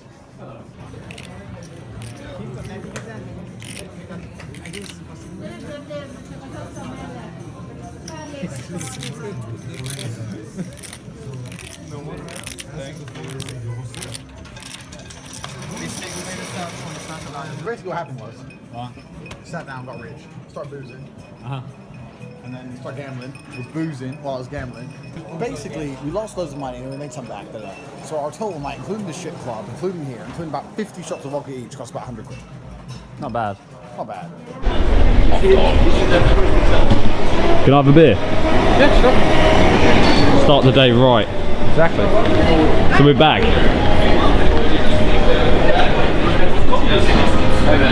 We have 2 Mexican dogs. Nice. 1 beer. Which give me today?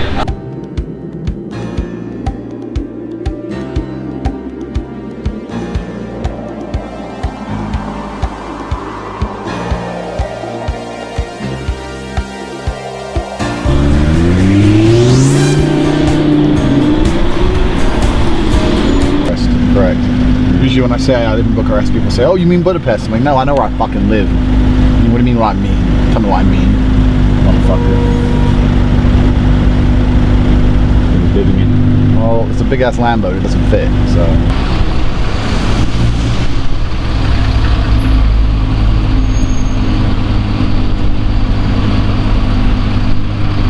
Does get an awful lot of looks, doesn't it, this girl? That's me who gets the looks. What am I talking about? Me. Like, wow, who's that handsome devil? Could be doing that, either one of us. Let's monitor the looks. Oh, she's taking a snap. She's giving us a wave.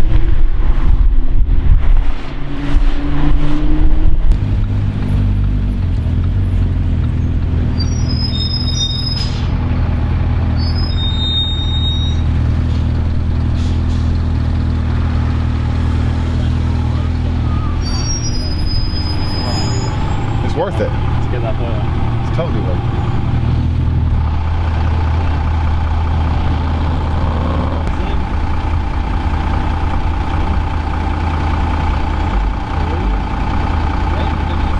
Maybe they don't care about the car. Maybe they've just all seen the Hateful Tate series. I'd hope so. We need some viewers. So it would be great if they are just getting a pic of us. That's what it is. Like, that's those real funny guys. Yeah. Speaking of, we did the council estate banner page. Any thoughts? Basically, everyone hates us. But I'm used to that. Yeah, I'm not so used to the hate. Well, it's new. Welcome to the real world, friend. You're a prick and everyone knows it. Yeah, I've kind of done well to disguise it though, because no one actually thought I was a prick for about 26 years. Apart from a few. Femme fatales. And I do mean a few. Like literally a 3.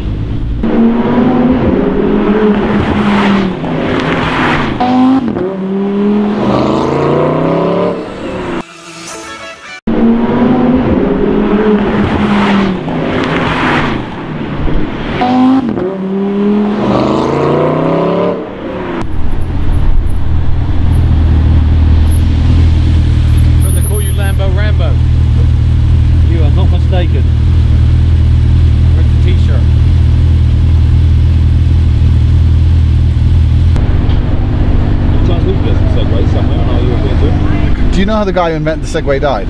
No. He was demonstrating the stopping power of a Segway and went off a cliff. I don't know if that's completely true. I don't know where that knowledge is coming from. It might have been a rumor. But I'm pretty sure the guy who invented the Segway died trying to prove how great the Segway was. And if that's the case, then Segways are allowed to exist because the cunt who brought them into the world paid the price. We need to Google that. We don't need to get Segways. If you're moving in and out of traffic, there's no way I can be able to follow you, so... Yeah, because you can't drive like me, I know. Because there's only space for one car in the gaps you're moving into, dickhead. I keep up.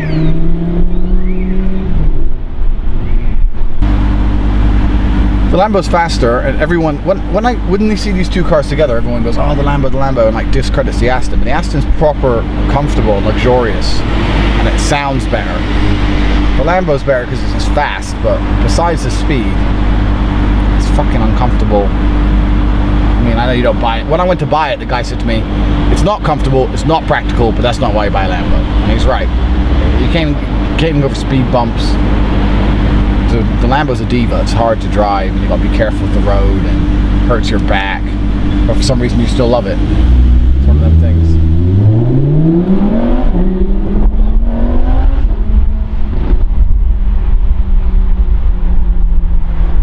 That's why. Tristan moved the ball. Fucking dickhead. I just understand how gangster that is. Oh shit! No, it's fucking G. Look at that bug's face and tell me he's not certified.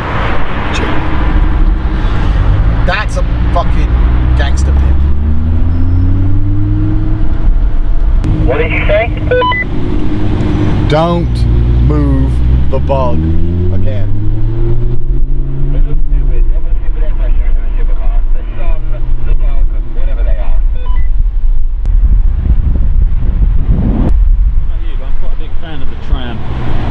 Funny mode of transport, but neither bus nor train, but sort of something quite nice about riding a tram. Feels like you're doing something a bit special.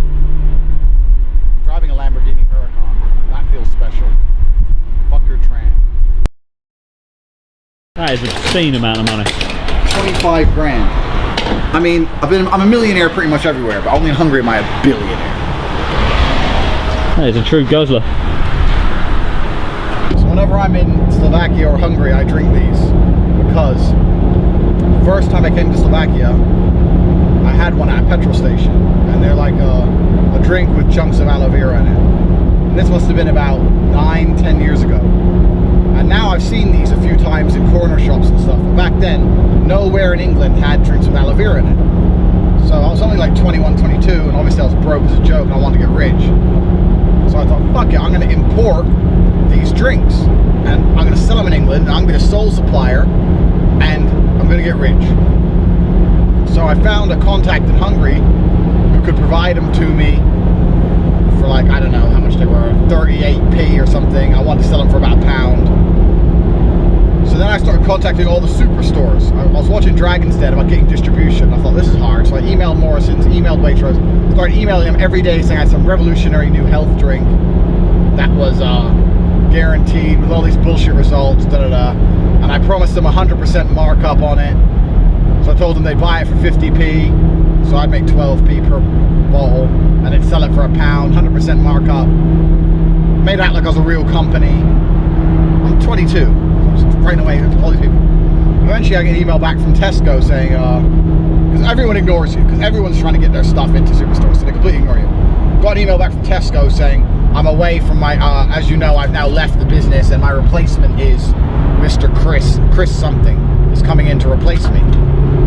So I waited a couple days, and I emailed Chris and said, hi Chris, we need to speak urgently. Your predecessor and I were one step away from achieving distribution, pretending I'd spoke to the previous guy who left, who never responded to me ever.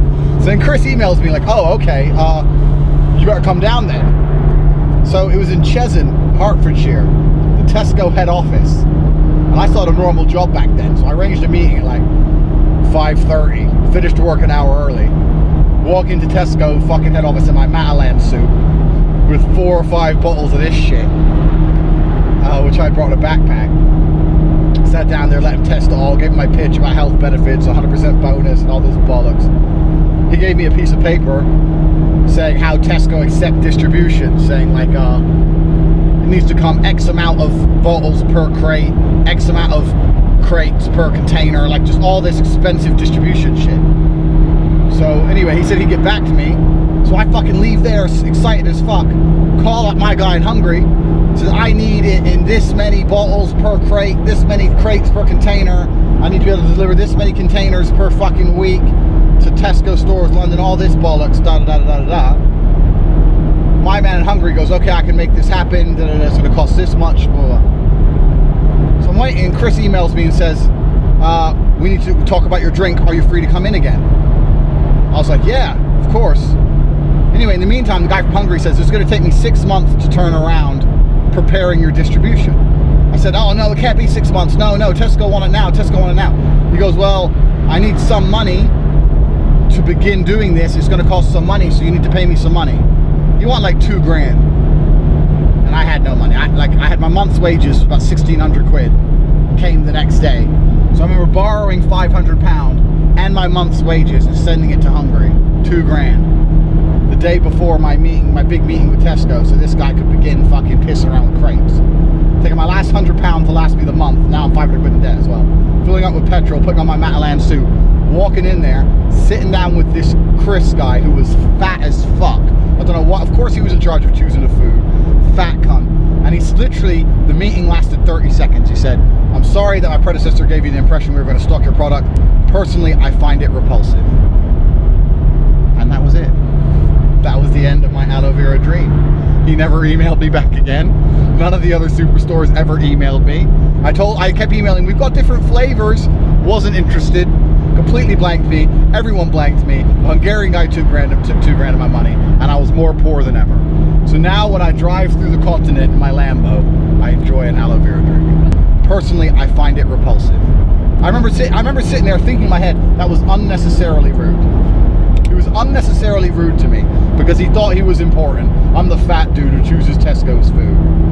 Cunt. Bet he ain't got a fucking Lambo. I might scroll through my email and fucking find it somewhere in the depths and send him a picture of me outside my Lambo drinking an aloe vera drink. Surrounded by aloe vera. Surrounded by aloe vera drink, a big booty hose. I love European motorways, especially in like the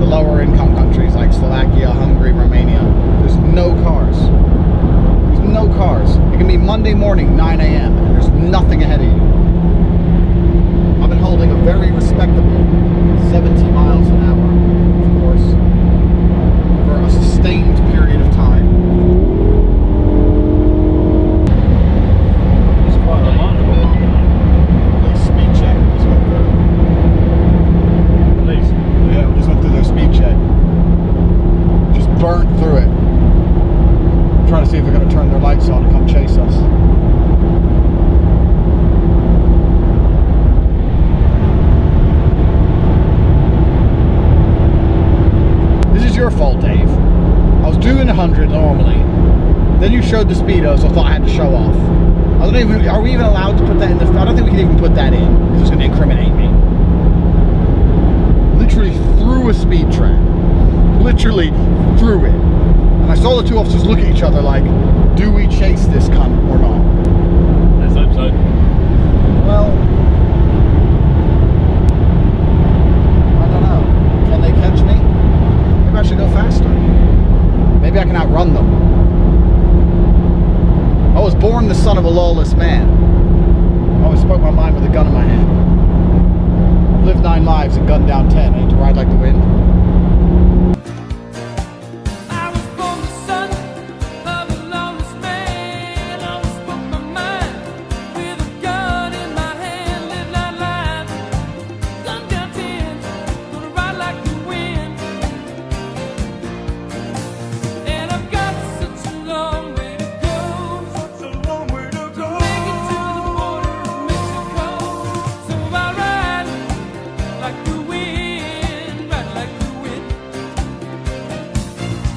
Police can officially no longer catch me. I had a long way to go to get to the border of Mexico, and I made it. I rode like the wind. I went through the speed trap at 1:30. Boy, it's not over yet. There's a big, pretty long line here. Maybe they're gonna fuck me here. Maybe here they're gonna fuck me. Maybe they radioed ahead and they're gonna be like, now we fuck him. Oh shit, I spoke too soon. Let's see what happens. But I burnt through their speed trap, and then I thought, if I keep going that fast, they literally can't catch me unless they do. If I'm doing 150, by the time they get in their car, they'd have to do 170, 180. I don't think the Hungarian police have anything that can do that. No. But they do have radios, so I don't know how this border check's gonna go. I might have been driving too fast for them to let me through. We got any fun activities planned in Romania? You're gonna finally do the one thing you're here for. The one job, the only thing you had to do was film my house. It's been weeks and weeks and weeks. You've not filmed my house. You've been fucking Thailand, you've been up everywhere, all over the world, and you've still not filmed my house. You're gonna finally do the one job you got paid £220 for. No more jobs with you, Dave. Just film my house, make it look good like an episode of Cribs. That's all I've wanted from this whole fucking series. Why are you in a Lambo driving across Europe? I do need to watch this Cribs show, see what it's about.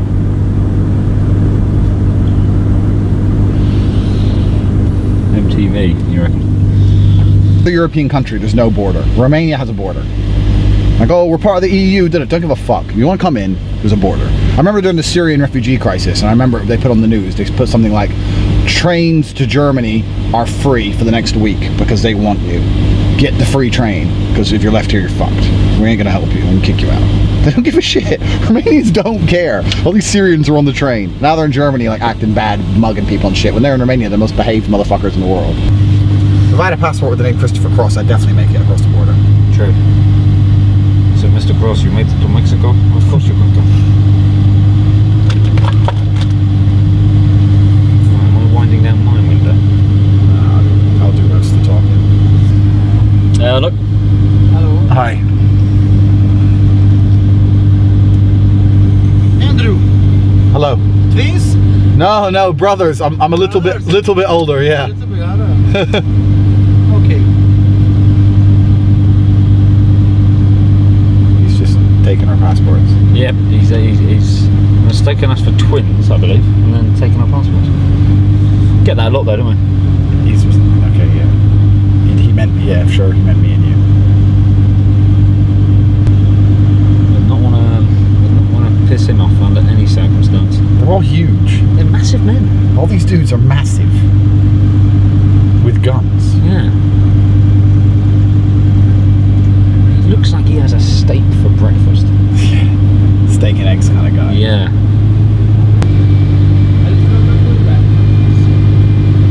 Mister. Hello. Little proba and little speed. Oh, speed. Speed, little, okay. Oh, sorry. I'll make sure. No. Here. Okay. That was a bit remarkable. Yeah, we sped through a speed trap, and then when I got there, he started talking about speed, and it turns out he was ordering me to speed away from the gate, so him and all his boys could hear the car. So it was like 9 of them all waiting there. Go! So I was like, okay. So So, yeah, the police told me to speed. I sped by order of the law. The law-abiding speeder. The law-abiding speeder, the big Romanian policeman with the gun, demanded I put my foot down. It was actually Top Gear. I'd be Clarkson, obviously. You'd be Hammond, the little one who talks shit. And Tristan would be James May. Because Tristan drives so fucking slow. Tristan thinks 110 is fast. Oh, we're going 110. Why do you always want to do 160? Because the road's empty and I'm in a fucking Lambo. 160 is genuinely comfortable speed to cruise in. Just put it in Top Gear, like 7th gear, you just chill. 160 you'll just do easy. Fucking, he's always, oh, you go too fast, go too fast. Fuck off. They're cars, they're supposed to go fast. They're fast cars. Richard Hammond is easily the worst character in Top Gear. Well, I apologise for that, friend. But that's... He's almost died, didn't he? Crashed and died. He almost crashed and died. But I think if we were to drive, you'd probably be the first one to crash. Yeah, probably. Crock pot, pot. We came from nothing to something, nigga. Hey. I don't trust nobody, grip the trick. Nobody call it. Motorway that isn't on the maps, that was heading directly to the capital, and we took like an hour and a half off our journey so far, just tearing straight through. And it looks like it's brand new, it hasn't even finished it yet, because they're saying the sign for Bucharest is crossed out. You can see, so it's not even finished yet. It's an unfinished road, so now we've got to go through Faggot, your favorite city. Faggot. Right out.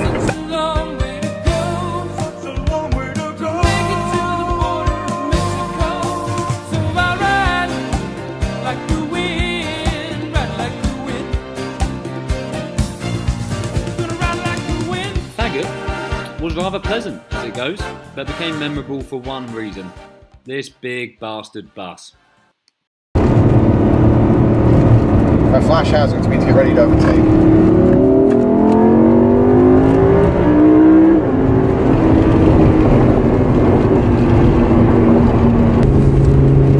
Go now, overtake now, go, go, go, punch it, I'm ahead, there's nothing coming, punch it. Too late. I'm never listening to you again. Fuck off. You should. When I watched my hazards, you could have kept up with me. You can overtake when I overtake. I'm not doing it by hair split seconds. If I'm pulling it off, you can pull it off. Where the fuck was I? You're talking total fucking shit. Don't lie down the radio. Yeah, so I almost hit a fucking lorry earlier because Andrew overtook a bus and radioed to me, it's clear, just go. Obviously he has no idea between the lorry and the bus what the distance actually is because he's already gone fucking past it and has forgotten what the road was like. So I fucking pull over, foot down, lorry comes around the corner, inches away. Luckily I'm a fucking driving ninja, otherwise I would have smashed fucking face first in the front of a truck because Andrew told me it was clear. I'll overtake. But if Andrew radios me to go around this guy, I'm not listening. I'll go round him when it's clear.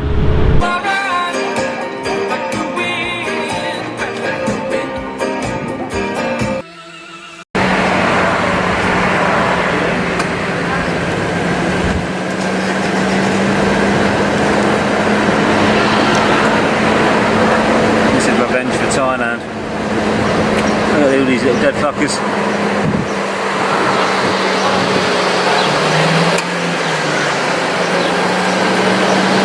To be honest, you couldn't hope for a classier death, could you? Kamikaze into the Martin. Pretty good way to go. Very nice way to go. Kamikaze into the Aston Martin. That's how I'd choose to die if I was a fly. Bug destruction. Bugs getting obliterated, obviously. Fuck vegetarians. How many vegans are we upset? Or you don't care when bugs die, you only care when cute little lambs die. That's the first meal I'm gonna have when I get to Bucharest. Lamb. A happy lamb. A lamb that was enjoying its life until it was taken away from its mother and had its head cut off. I'll run one over. Yeah, hopefully there'll be a lamb on the front of my lamb buck as I scrape it up. Crushed a rabbit the other day. In the BM. So that was it, we made it. Made it to Romania, but we've still got a long way to go. It's a big country, friend. It's like coming into Newcastle and thinking you made it to Brighton. Okay, no, that's dead. Let's go. Lads. Lads, yeah. Gonna ride like the wind. And I've got such a long way to go. Such a long way to go. Make it to the border of Mexico. So I ride like the wind. Ride like the wind. Gonna ride like the wind.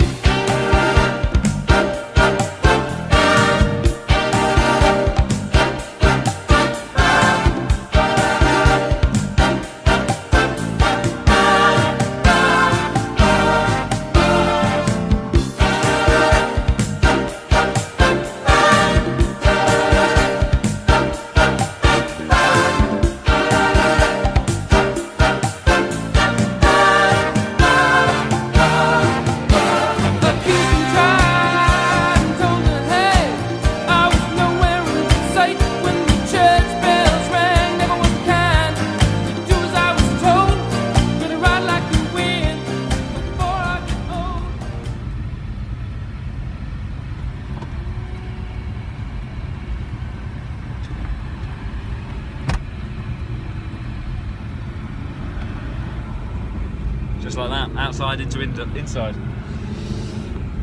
Like the Aston Martins. Bob knew what he was doing, didn't he? Walk alone. I made up my mind. He's made up his mind. I ain't wasting no more time. Is that enough? Here I go again on my own. I'm literally never on my own. I'm the only road I've ever known. Never known any roads. Don't drive. Why can't you drive? I haven't got round to it.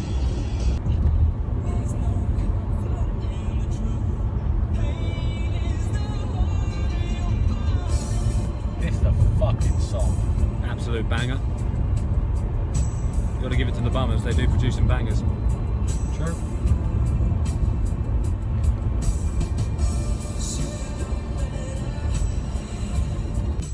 Got some things to tell him. Okay. I feel so unsure as I take your hand and lead you to the dance floor. Do you copy? Do you copy? I'm never gonna dance again.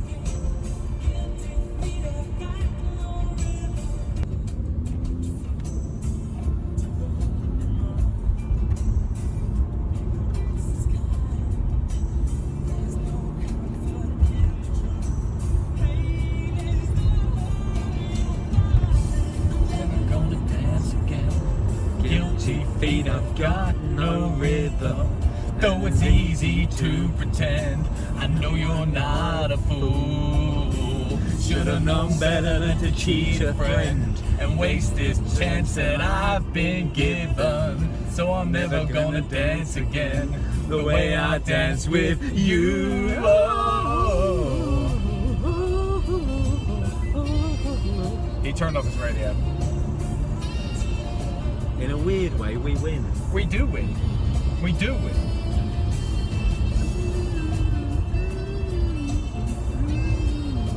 I think we should lose this crowd.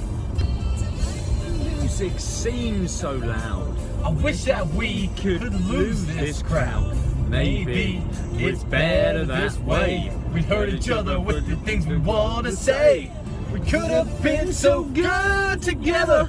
We could have done this dance forever. Turns out, George Michael is talented and was a much better singer than I am. Unbelievable. Turns out. You heard it here first. Who would have guessed? That solo. Yeah, George Michael's the man. Although he was a homosexual, this has got a rank up there with most pussy smashed to this song, like, in the world. There's got to be top 10 songs in the world to like a sex playlist. It's got to be. More women have been fucked to this song than he could have dreamed of fucking men. Fact. What else would be in up there? Barry White? Bit of Barry. So cliched though, isn't it? Yeah, a little bit. A little bit. Pavarotti. Not really sex playlist. Dunno. When I was young and immature, Go on. like 20, 21, I used to have a sex playlist. But then obviously I grew up and thought that's fucking stupid. When I was like 20, I used to have my PC in my room. I used to have my sex songs. And I'd start them just before I made my move. What was the kick-off? What kicked you off? Brian McKnight, What's My Name? That was the song. Then it moved on to Joe, All the Things Your Man Won't Do. Man's World by James Brown was in there. For all you people who think that's not a sex song, put on Man's World by James Brown. Featuring Pavarotti. Yeah, well, that one's good as well. Have sex with your girlfriend to Man's World, and you'll change your mind. Yeah. Trust me. 100%. Great advice. Good life advice here from the guys on board the Lamborghini of the Hateful Tate. It's a sex playlist. Don't make me one of those. Yeah. Obviously, the best advice is don't make a sex playlist because, like, we're not 10. But when I was 19, 20, I did have one. But obviously, don't make one. Just and if you do, probably don't name it sex playlist. Yeah, no, my folder was called sex playlist. Yeah, if you want to get away with it. But like sensitive songs. Yeah. Massage songs. Music for ambience. Nice. You know, I think that's a good one. Ambience. Exactly. Especially with Careless Whisper. Well, that was that. This is a man's world. For the women, nothing. By a woman or a girl.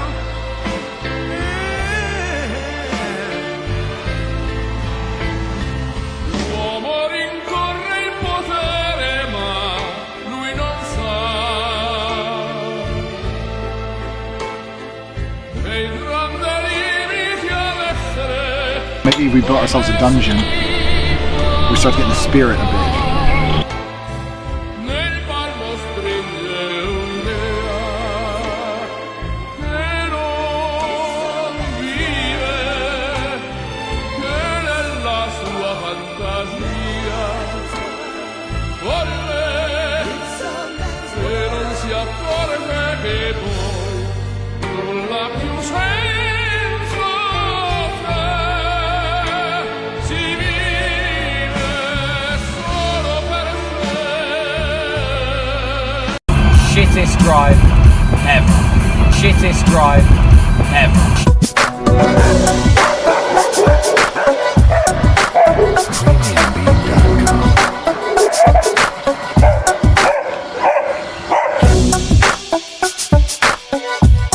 Hello, Dave TV. I am Andrew Tate, kickboxing world champion. Welcome to my crib.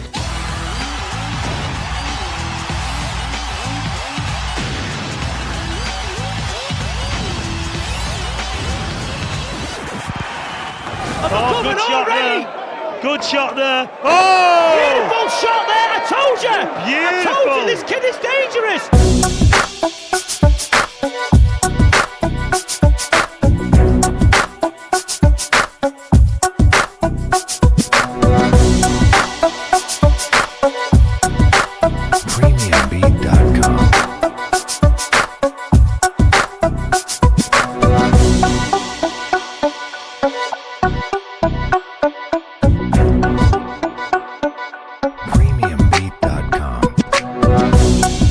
My house. I haven't had a house in a long time. I've been without a house for years, living in hotels. This is my first house in a long time. You can say it's do more of what makes you happy, which is obviously fucking filming the beautiful Hateful Tate series with the lovely Dave McKenna. I got a bit obsessed with storage because I haven't had a house in so long. When they were building it, I kept saying I need storage, I need storage, I need storage, and you're giving me so much storage, and I have no stuff. I have no stuff. Cupboards, put-in coats I don't own, and shoes I don't have. So we've got storage here.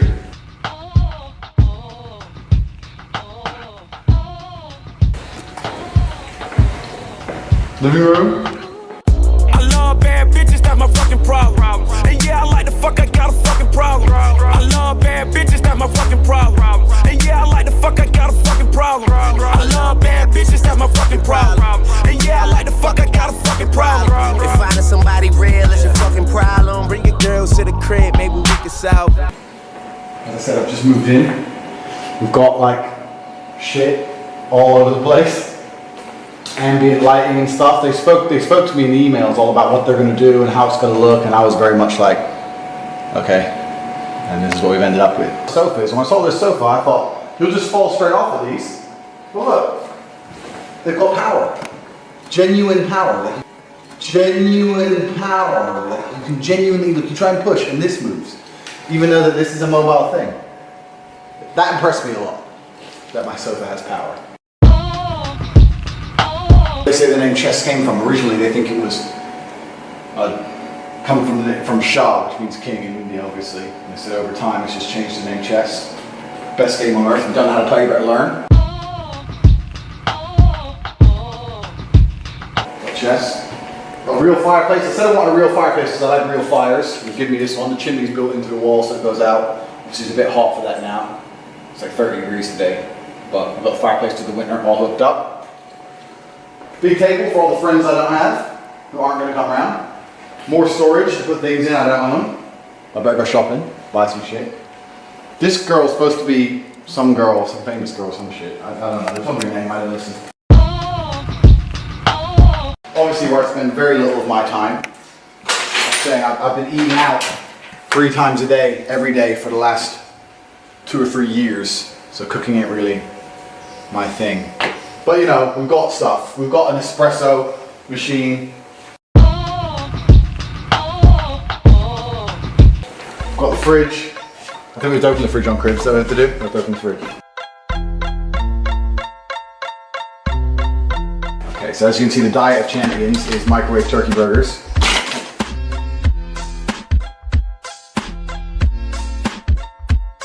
Steaks, beer, and alcohol. It's pretty much the same in the freezer, vodka. We've got easy access to the champagne here.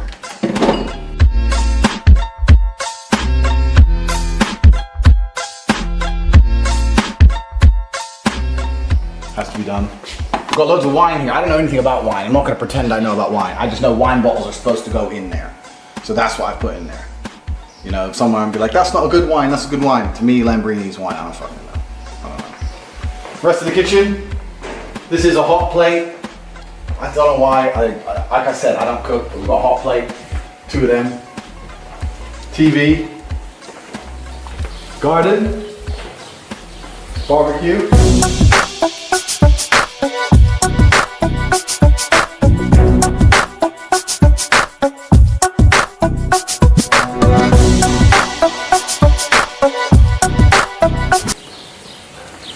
Water feature.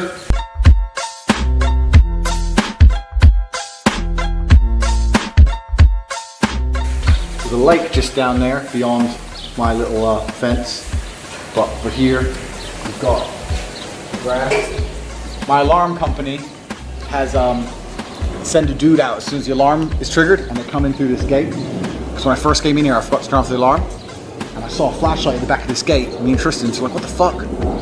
And then this dude in like riot gear with a stick and mace comes in the back gate. Like, who the fuck are you? So I was like, you come to my house when I'm not here. Riot gear dudes. I'm gonna roll up on you. It's pretty gangster. It's pretty gangster. I had to tell him my password and everything. Shit. Pool. We've got the pool. It's indoor pool. It could be heated or not. Obviously it all opens up and it's pretty much an outdoor pool. A shower, bathroom, etc. You should see it at night because these lights at night all light up. It's pretty gangster.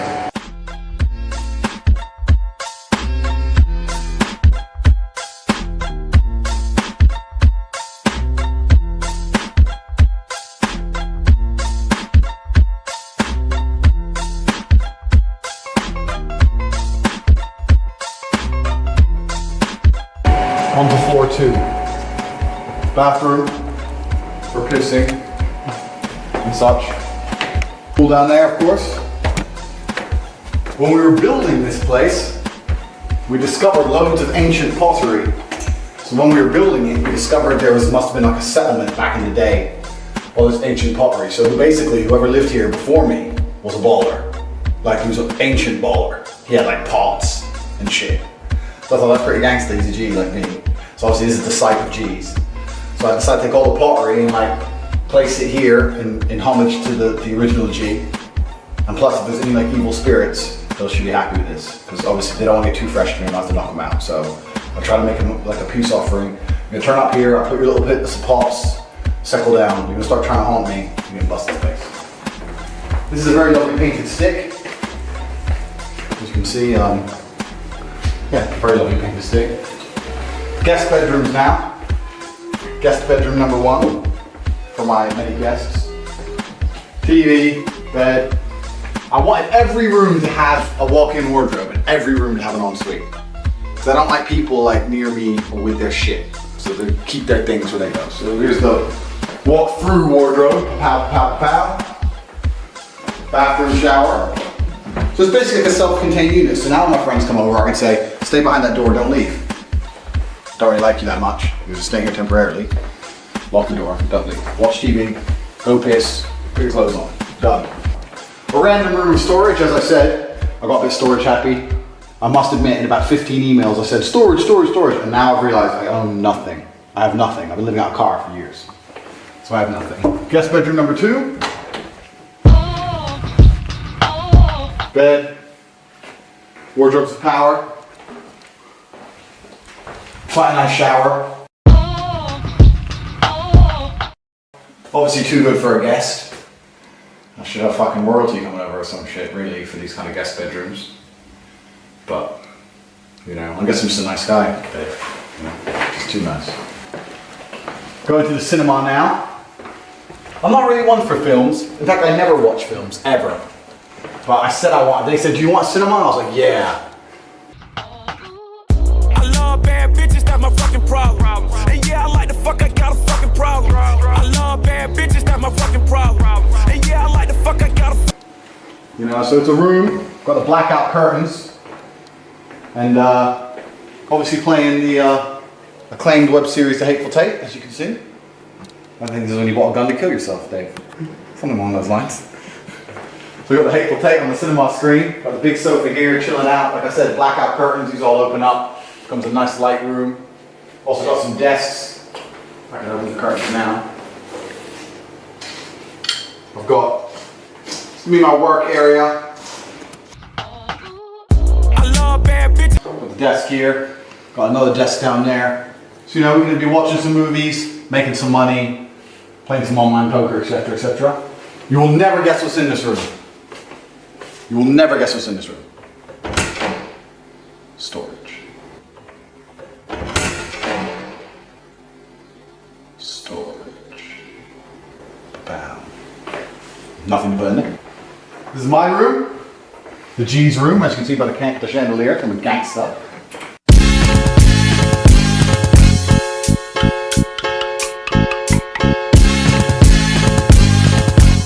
Chandelier, balcony, overlooking my barbecue, making sure my shit's getting cooked. Cause I'm a bad boy. Gold bed, obviously. Now, this is my I set up like I said, with me, my room. I was like, yeah, I need space for clothes and shit. And they've given it to me, but it's far too much. Like, how many clothes am I supposed to have to fill this? How many clothes? I don't have any clothes. This is all the possessions I have in the world. I've been traveling the world for so long. Look at my Facebook, 2 or 3 years of living in hotels. This is all I own. I don't own anything else. So I've unpacked basically. So I need to do a little bit of shopping, maybe. Try to fill it up. Got a snake skin wall. We all know why, King Cobra. So I said I want snake skin walls. Then they told me the fucking price. I thought, okay, maybe just a little bit in my bedroom. And that's what we did. I was gonna do the whole thing snake skin, but that would cost the same as a house, so didn't do that. Got my watch, obviously. You may notice I'm already wearing one, particularly similar. And they are very similar. But I thought, if I have the black and gold, I should buy the gold and black. Sometimes I flip it forward, sometimes I flip it back. So, you know, a wise man once told me, if you have one of something expensive, people think it like you saved up. Like if you have one 15 grand watch, people think you saved up for it. So then you go buy a 25 grand watch, just so people know that it's minor. A Lambo and an Aston and an X6 drive around when you need a bit of space, then people know you're a G. So you can't have one of nice things. Anyone who has one of a nice thing is a pussy. Keep that in mind. Ensuite, go to the bath, which I'll never use because I'm a shower man, but it's there. If any naked women want to do a little bit of swimming. If any naked women want to do a little bit of swimming. Shower for the big G. Now, I may have mentioned this before, I'll mention it again. I did tell them I wanted loads of storage. And they actually, for the first time someone listened to me. Normally, let me tell you a story. When I go Burger King and they say, have it your way, I'm like, listen up, motherfucker, I want gherkins in my burger.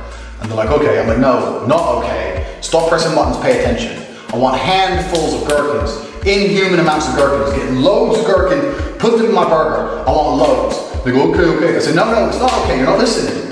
Gherkins. And then my burger comes back and it's got 4 gherkins. I'm like, what the fuck, how clear can I make it? So my whole life I'm used to yelling at people and they don't listen. Well, it turns out when you pay lots of money for an architect and shit, they listen. Because I said, I need storage, I need lots of storage, Look at the fuck.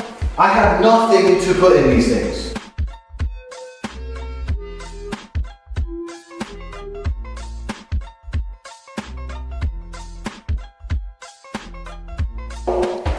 This is Tristan's little domain.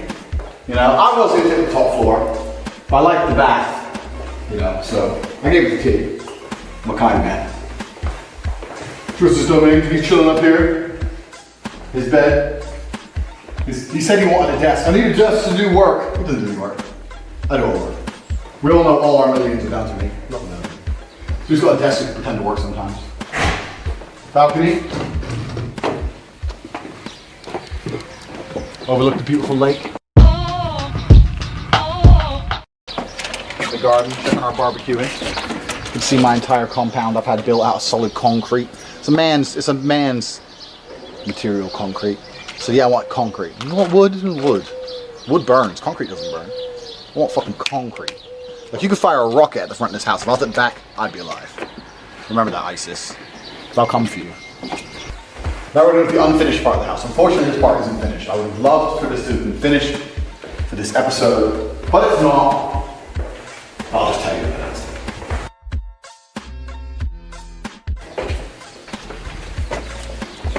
Very shortly is going to be 12-foot by 12-foot jacuzzi, obviously, and like a champagne bar here, all refrigerated. You can have cold champagne, a warm jacuzzi on the roof in the middle of fucking nowhere. No one knows where I am. You're watching this thing, where is this house? You can't find me. The police can't find me, you can't find me, no one can find me. I'm hidden in my concrete bunker. ISIS can't find me. ISIS are gonna try and get me, but they can't. Here we are. This is my house. You finally done what you've been paid to do, Dave? Get the fuck out. Get the fuck out.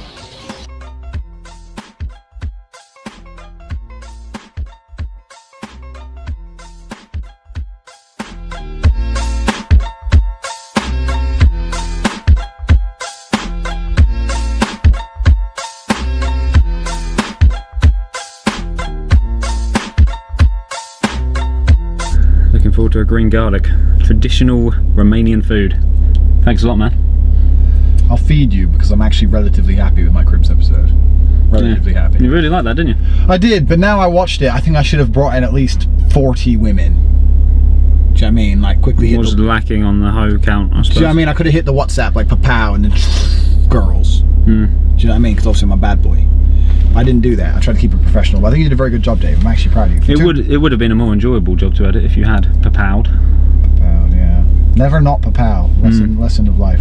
So I'm going to buy you dinner, but first we have to take the Lambo to the Lambo garage because on the long drive here, I think we messed the tracking up a little bit. So we're going to go to Lambo Bucharest. I see. Okay. Nice little drive through Bucharesti. And then you got to fly home.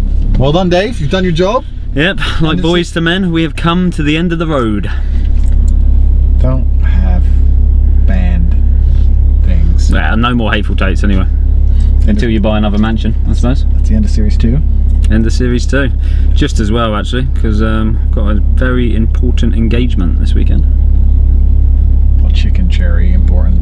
Gives a fuck about chickens? They're the worst animal in the world. Well, apparently that's what we're trying to do at the British Hen Welfare Trust. We're trying to change the opinion of the chicken.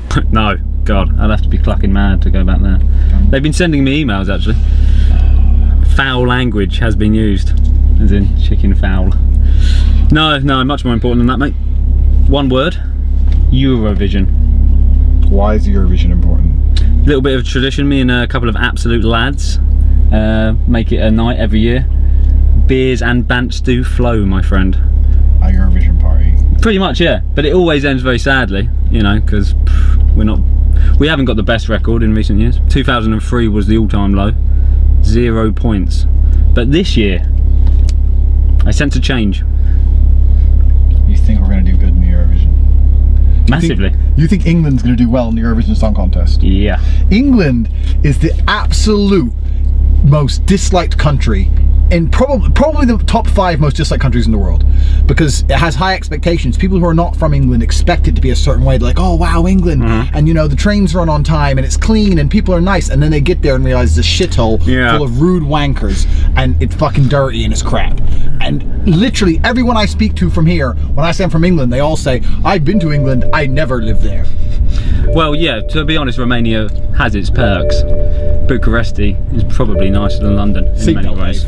This always happens in your cars. Yeah, in every car you need to wear Anyway, usually I would be inclined to listen to you, Andrew. You're a very wise man. And if we were talking about G, lifestyle, pimping, or, you know, fit bitches, I'd be listening to you. However, with Eurovision, I am somewhat of an expert. Go off then. Leave, you can't, I'll stab you. Like, they're just twats. Like, English people are the worst, least friendly.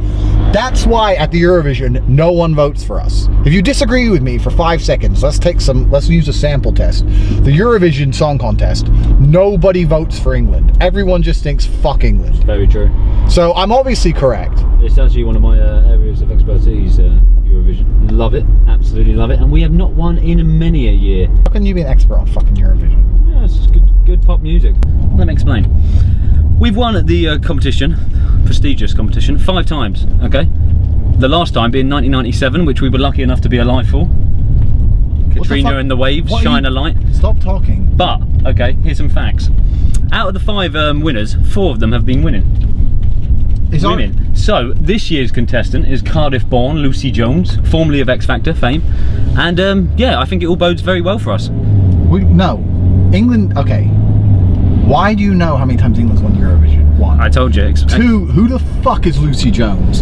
And 3, there is 0% chance of us getting any votes to win the Eurovision. No one is going to vote for England. Agree to disagree, my friend. No, there's no chance of England winning the Eurovision Song Contest. Yeah, I have a pretty strong feeling this year. It's needed as well. I'm sure I speak on behalf of most of Britain when I say we're absolutely gagging for a Eurovision victory. It would put a lot of smiles on a lot of faces. Dare I say it, even yours, wouldn't it? England's going to lose massively. In fact, I'm almost tempted to come to your little shit party. Please do. More the merrier. And where is this party? Margate. Drinking beer. Yep, there'll be a few beers. A lot of banter. With some twats. With some lads, correct.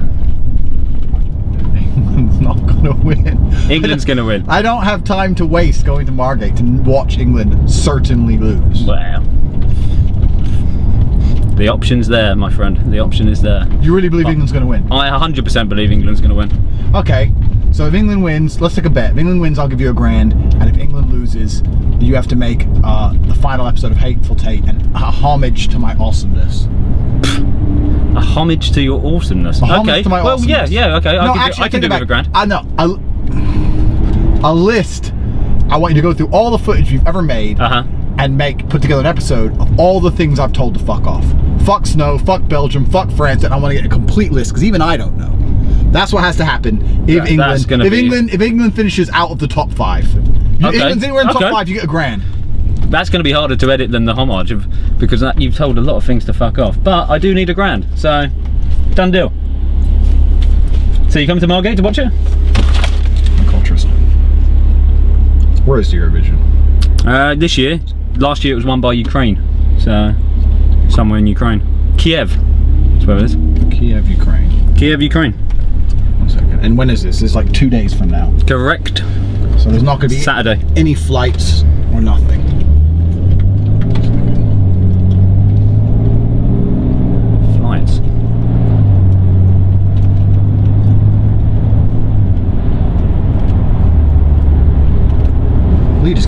cold, which means it's going to be a rude awakening for him. We're going to Ukraine. We're driving to Ukraine right now. So Ukraine isn't even close to here. People think it is, but it isn't. It's about 2 countries away. So to go all the way through Romania, all the way through Moldova, into Ukraine, then all the way up to the capital, Kiev. It's going to take us about 15 hours. We're going to Ukraine, and we're going to watch England lose. And you're going to make this episode good when England loses. Oh, fantastic! This is. We're going to the Eurovision. We're going to Eurovision purely so I can laugh at you when England gets destroyed. Lucy Jones, bring it home. Fuck Lucy. That can be the last bit. Fuck Lucy. You'd probably find her very attractive, Andrew.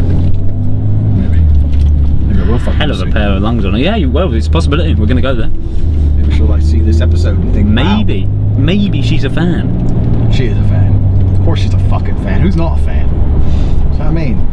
Do you know how many times I get recognized from this series? Go on, how many times? Always.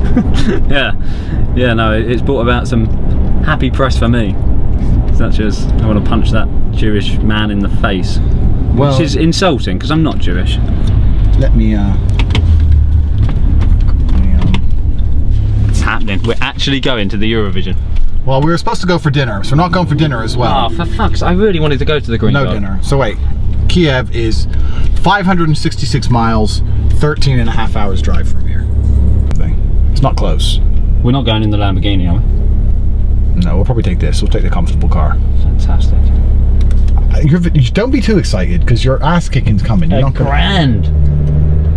There is so little chance of me paying you $1,000. So little chance, Dave. Top 5. That is so achievable. Eurovision. Lucy Jones. Yeah, Lucy Jones. It's a long drive, though. I don't know where the fuck we are. This is the kind of place we need to be hanging out, mate. Tarzy. Bet there's girls around here. Bet there is. This is literally 0 income, 0 GDP Romania. Like Moldovan border. Moldovan border. Like no one here like does anything besides farm their crops and shit. Why would we go out around here? Don't know. Local pub. It's got to be some 18, 19-year-old village girls. Please show me London. Awesome. Like show them electricity. Like I have a magical power. My lights come on without fire. Come with me. You know? Maybe you're right. The god of lightning. Yeah, we can be gods of lightning. We can show them our automobile. First one since fucking 1988 and the dictator rolled through. Our horseless carriage. Horseless carriage. I like that. Obviously this rant has nothing to do with me because I'm a fucking G.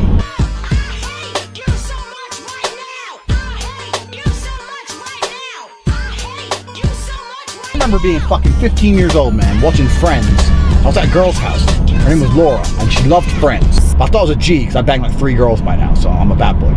So I'm sitting there anyway. So Laura's next on the list. Pow. I love Friends, I love Friends, oh, I love Friends. And I remember sitting there thinking, okay, you know, you got to endure this bullshit. It's got to be done. You know, so I'm sitting there. She said, you remind me of Ross. I said, why? She said, you just remind me of him. And at the time, that really offended me. I said, why? No, I don't like that. She said, why don't you like it? And I was really offended. And we ended up getting a little argument. I left. But at the time, I couldn't, until I was young, I didn't have enough life experience. I couldn't work out why that bothered me to my core. And I'll tell you why. Because Ross is a little bitch. Very funny. Ross is gay. Ha ha. That's why. Because all the male characters in Friends aren't men. They are females in men's bodies. They act like women, they talk like women, they cry like women, they discuss like women, their world outlook is like women. It's all female bullshit to the ground. If you're like a normal ass dude, you have to live in this world where all these women think they're a prize, they're so special, they're a snowflake. Like, I'm the prize and you have to come and earn me. Earn what, bitch? You ain't worth earning. Most of these women are completely not worth earning. And they like idolize Marilyn Monroe when they read these things online about how special they are, and they get these fucking egos, and they go out and they get drunk as fuck and get banged by a guy they don't know, and then they expect you to take them on a date and spend money when some other dude got to bang them for like half a WKD. Why the fuck do I have to take you on a date? He gotta fuck you for free. Why am I with this bullshit? And then they quote, if you can't handle me at my worst, you don't deserve me at my best. Even Marilyn couldn't handle herself at her worst. Because at her worst, she was a drug-riddled whore who ended up fucking dead in a hotel room. And what was her best? Her best was probably the 10-minute period once a month when she's not being a naggy, complaining bitch. fuck her. So anyway, back on subject. Now these girls here will be humble. You know, they'll be like, wow, electricity, wow, horseless carriage. Andrew, wow, you changed my whole life. I'm like, yes I do. I cook. I'm hungry. But like, I'm really worried about bitching about women, because most men who bitch about women can't get women, and I'm a G. I'm just saying, if you're a normal ass dude, problem with being a normal ass dude, women are like seeing all this stuff online. You got even basic ass, average ass 6 out of 10 hoes seeing girls on Instagram traveling the world with ballers and shit. Women want exciting, interesting things now. They're sitting there going, well, I want to go Dubai for free. I want to go LA for free. These aren't even hot girls. These are just normal ass girls. And unless you're like the top 5% of something, unless you have something unique, you're just a normal ass dude out here in a world where the woman is settled for you. You know? If you're a normal dude, you have to accept that your woman will fuck normal dudes, which means the guy who works in Greg's is now competition. You better watch out when she's buying that sausage roll. Nowadays you have social media, you have Instagram. They're photoshopping and retouching their photos, brainwashing themselves that they're as hot as they believe they are, and all these people are liking their pictures. Got 100 dudes liking some average chick's picture. 100.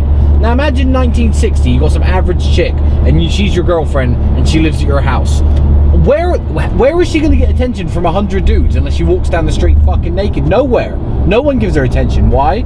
She's fucking nobody. All creatures on this planet, they exist in a realm of not how they should act. They act how they can act. If a gazelle didn't have to run fast, why would it run fast? What's the fucking point? It's long. So if a girl gets to be a basic bitch retard with a Snapchat filter, of course she's gonna be a basic bitch retard. Why wouldn't you be? So it's not her fault. It's just the world we live in. The only weapon a man has is his attention. That's all we've got. We give our attention to get sex. And a woman gives her sex to get attention. If a woman ain't gonna bang you, you shouldn't be giving her attention. We can be mates. No, why? Why? What, you paying for the dinner? No. What the fuck are you mates for? You get to hang around with me, roll around in my car, and you ain't got to give me the sex. That's bullshit. Hand your money out and not get a good back, would you? Doesn't make sense. These fucking girls on Instagram, 4 million followers, never achieved shit in her life, done nothing with her life, stupid as fuck, taking 150 selfies a day, choosing the one where she looks best looking, which doesn't even look like her, getting a random quote off the internet that your destiny is what you make it, some bollocks, and there's 4 million men, you are the most beautiful girl. Like, what the fuck? You have 0% chance of fucking her. I want a man who cares about my feelings, and I want a man who really looks after me. I want a man who says I can do anything I want. No, you don't, because when you get one, you cheat on him with me. Fucking the world's so feminized, and they're trying to feminize men, and I've got my own little conspiracy theory on why they're doing that. But the basic reason is because it makes a population easier to control. I see men sticking up for feminists. I see men fake tanning. Like, oh, it's normal, I want to look good. You don't look good. Let me tell you something. There's no woman on earth who's going to bang you because you got fake tan on, who wouldn't bang you if you didn't have fake tan on, if you had half a personality and was half a man. I remember when I was in the Big Brother house looking around and seeing everyone besides me putting on fake tan. That's the moment I knew the world was fucked. The last bastion of intelligence. The reason I get a lot of messages like on inboxes and stuff, people saying to me, oh yeah, you're a legend, da da da, and they won't say it in public posts. All I am is living the life most men want to live. I fucking travel the world, I make money, I spend money. Fuck who I want, no one says shit to me. I got my Lambo, we're going Eurovision, whatever. And most men are desperately unhappy with the lives they're being told they should live. Give her everything, even if she's a cunt, and if she doesn't want to have sex with you ever, that's her choice, it's her body. You just gotta sit there in your sexless marriage, and you gotta look after these kids who don't appreciate you, and you gotta just sit there depressed and unhappy, and you gotta pay your tax. Destroying the spirit of men to the point now, they're making divorces so unfair, so a man's afraid to leave his wife who won't cook him a meal, won't suck his dick, just sits there and complains at him. But he's afraid to leave because he'll lose everything he's ever worked for to this bitch who ain't done shit. He deserves to be happy. He doesn't have any time for you because he's fucking working 60 hours a week to pay the fucking mortgage and pay all the bills for the fucking kid. And in England, by divorce law, hi, I was in a happy marriage, I was happy, I was working, I was providing for my son. Here's my proof that my wife's been cheating on me. In America, you could divorce the fucking bitch. In England, she still gets more than half of your shit. She's been fucking someone else. That's voiding the contract of marriage. But this is the reality. Here's the absolute reality, people. Sorry you're about to get offended. Men are allowed to fuck who they want. Men are allowed to cheat. Because there is an evolutionary and historical difference between males and females. Women, up until very recent history, couldn't go around fucking whoever they wanted because they get pregnant, A, and B, no one would know who the kid's dad is. If you had a woman and it was either you or someone else who might be the baby daddy, you're not looking after her. And if you're not gonna look after a pregnant woman, she's gonna die. The baby's gonna die. That's the end of her story. So she can't run around being a hoe. Infidelity is a punishable offense, capital in some countries. In some countries, if you're not a virgin, you're not worth anything. This is a hangover from history. Now in the West, we're progressive. So we've given women these free rights to do whatever they want. Contraception, blah, blah, blah. What I'm saying is there's an evolutionary and there's a historical reason why a man could run around banging and a girl couldn't. They're different things. So the reality is that most men want to live a life where they just fuck and they're with their guys and they're having fun. And have been feminized to the point where they're completely under the thumb of these females, living these little unhappy family units, because that's the only way these family units will stick together. If a man could do anything he wanted, men would run around, fuck, have kids with 6 or 7 different chicks, probably not pay any child support, talk to the kid when it's old enough to talk, babies are boring, just run around with their boys being happy, they'll have more sex than they've ever had, they'll have more money than they've ever had. Now, I'm not saying that's the right way to be, that's not good for a government, because then the government has a whole bunch of single moms raising kids, the government can't afford that. Whole bunch of dads running all over the place being G's. So it has to, so it said, you know what, we got to calm this down. Let's make marriage to more than one woman illegal, and let's try and promote marriage with tax breaks. But now it's gone so far to the point where a man can't yell at a woman. That's domestic violence. Home and see, you can get in the house and see your girl sucking your best friend's dick. You can't scream at her. You get arrested. That's what they've done to men now. That's the world we now live in. It's absolutely ridiculous. They've removed any masculinity from being a man, because when you remove a man's masculinity, you end up with an unhappy, depressed worker ant. A little worker ant who pays taxes, who sits in his sexless, unhappy marriage, raising kids who don't appreciate or respect him. And that's what's good for a Western government. We don't go to war anymore. We don't need soldiers. We don't need big, strong men. You need taxes. You need money. Any element of manlyhood, from even if you go back to the basics of school, being a man is all about competition. Evolutionary design to fight. You know, society's taught us to be a certain way. But the reality is, if you were to remove society, if a man pisses you off, you get a fucking rock, you smash his head in. That's the reality of the male instinct. Regardless, I'm not saying we should do that, because society says we shouldn't. But the male instinct is, fuck you, all right then, fuck you. That's male instinct. That's why you look, as soon as you have a few drinks, go back to instinct, there's fights. But they've removed that. They've even removed competition from school. Everyone's a winner. There's no winners, there's no losers. You know, trophy for participation. No, you're not better than anyone else because you're stronger and faster. Well, yeah, I am. I ran faster. Yeah, but it doesn't make you better. It makes you better running. No, it doesn't. No, it doesn't. Everyone's the same. Because all the teachers are female, and they have a female-led left curriculum, which that's why women do better in school than men. Even though, you know, women do better in school than men, but then you put them in the corporate world when they have to use rational thinking, and they all fucking fall apart. It's bullshit, because the real world's not a leftist, pathetic playground, mollycoddle bullshit like a school is. But they've removed any competitive element from being a man from the very, very beginning. Oh man, I can't be competitive, and I can never get angry, and I can never do this, and I can never have a fight, and you know, I can't never do anything. I'm just gonna grow up, and then one become what? Boss?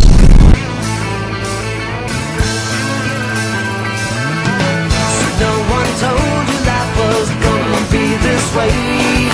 Moldovan border? Is this the border? What the fucking border is this? Welcome to Moldova.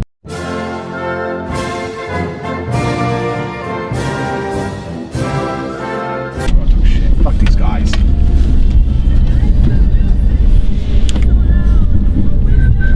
No one wants to go to Moldova. Yeah, it's the least visited country, one of the least visited countries in the world. Moldova. Yeah.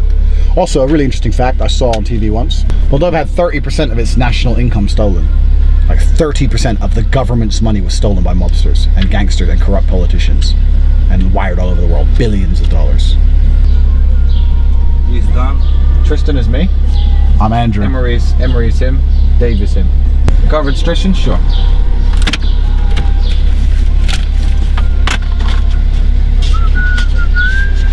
Maybe we'll just finally get stopped for that speeding.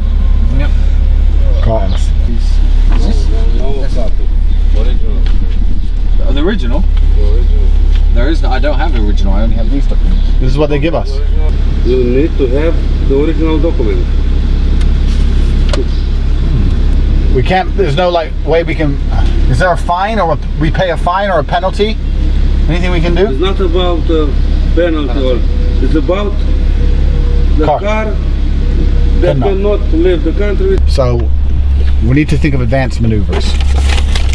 Such as pay a fucking taxi man from this crappy town to drive us the whole way. Is what I'm thinking. That's one advanced maneuver. Advanced maneuver 2 is to find a train station and see if we can get to Chisinau at least by train and get an overnight train to Kiev.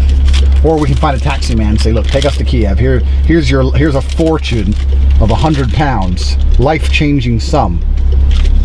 If you could fucking take us to the magical world of Eurovision. We've been there before. So let's at least find out how far Yash is. We can get to Yash and then we can fucking do our usual wave around loads of money to try and attract someone who's happy to do as we say. Yeah, I like this plan.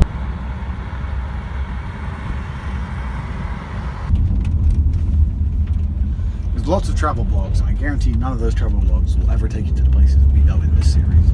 We go to the most fucked up, weird places where there's like a genuine threat of getting shot in the head for your 18 euros. We fearlessly adventure for you fans at home because we're kind, considerate individuals. We put our lives on the line. It's supposed to be short term. 24 hours times 7 days times 1.5 lei, which means if we park here for an entire week in the expensive parking, it's going to cost us £49. Done. All week.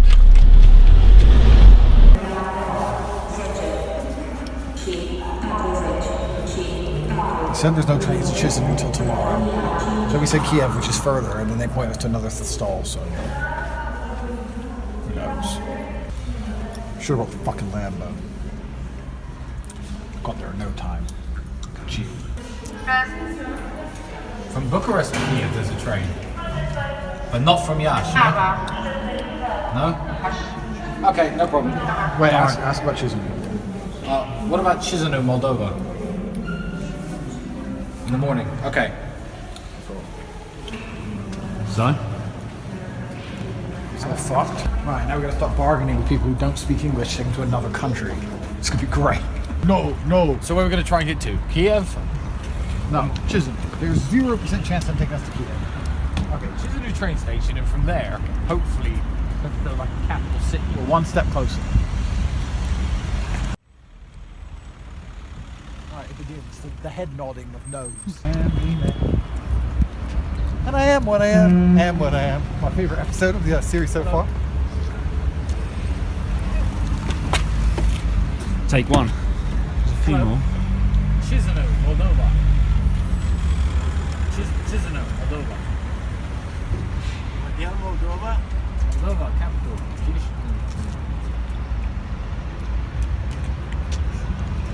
My man's like, what? Do you want to go where? Like jumping in a taxi in London saying, Paris, please. But much worse, because the car can't make it probably in one piece. You can do this? Drive, yes, now. Acum. Bagage? Bagage, yes. It's small. Mic. How much? 130. Sorry, again? 130. 130. Euro.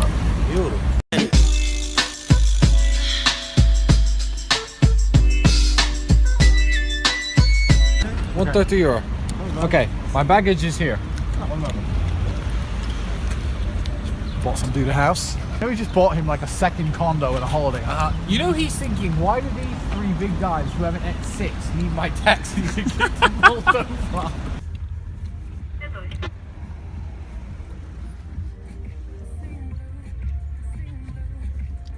Now we're cruising, Dave. Finally.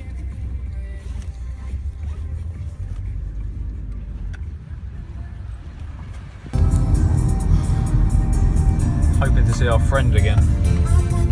Mr. fucking dickhead. The head of Moldova Tourism Board. You know what I mean? Mother's bankrupt. I'm personally a big fan of this taxi. Playing some absolute, get us in the mood for Eurovision, isn't it? You said 0%. Why did I agree to this? It's become so long. We had to go all the way back, park the car, leave it on the street. It's definitely get broken into or robbed.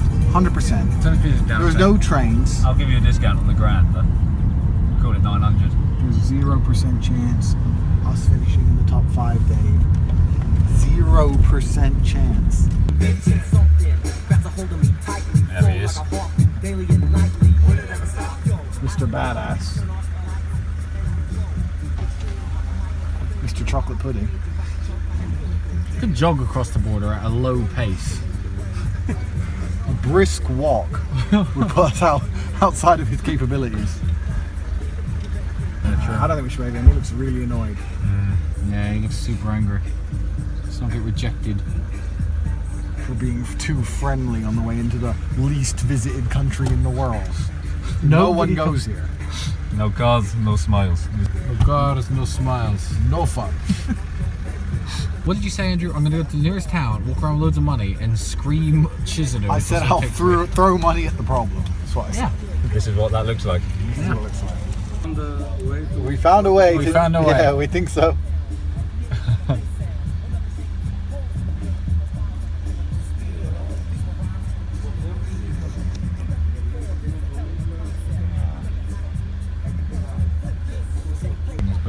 Search in the boot. Make sure we haven't got any fucking Slim Fast.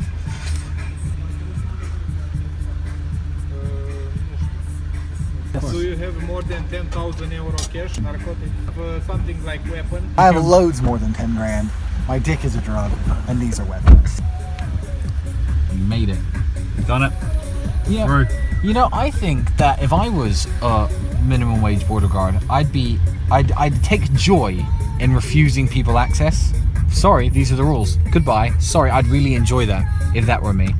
So like when I worked at Luton Airport and people's flights were delayed and they'd be screaming at me and I was just a sandwich maker, I'd be like, well, I don't know what I can do to help you. I enjoyed that. So this man here, I think, had pleasure in turning us away. Oh, those 3 guys in the BMW offered me a bribe. No, I'm a man of principle. Well, guess what? Now I'm in a cab sailing through the border and there's nothing you can do to stop me. You can search my case for drugs. I don't have any drugs. Took your month's wages and blew it. Bam! Blasted it into fucking solutions, you bitch.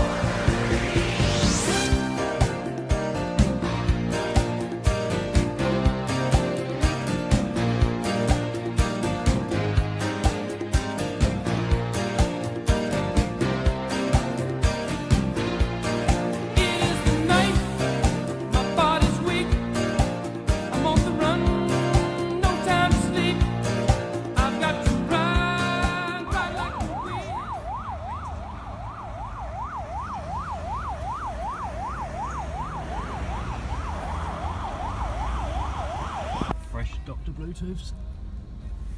Mate, your Dr. Bluetooths were so far from Beats by Dre, but those are super far from Dr. Bluetooths. Those are like Nurse Red Tooths.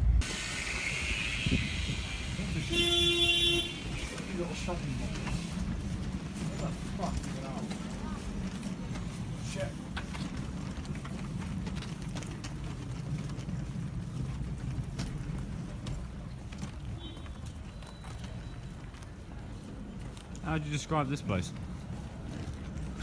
White Africa.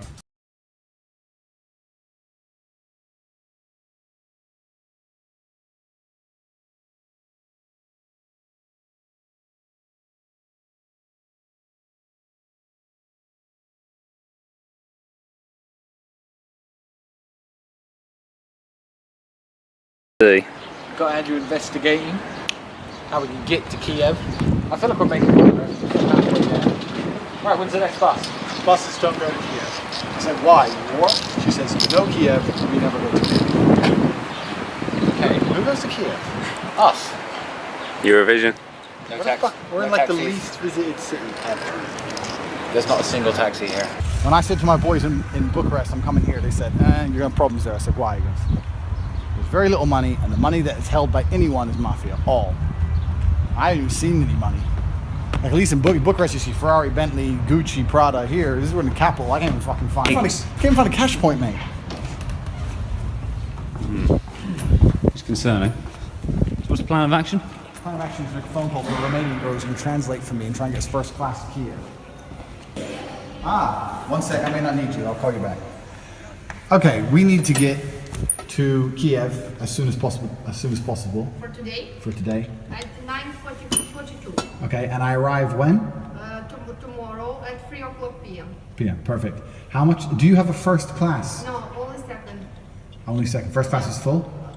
No. Doesn't full. exist. We don't have. Nice. Old school tickets as well, I like that. Listen to the communist music. Thank you, Stalin.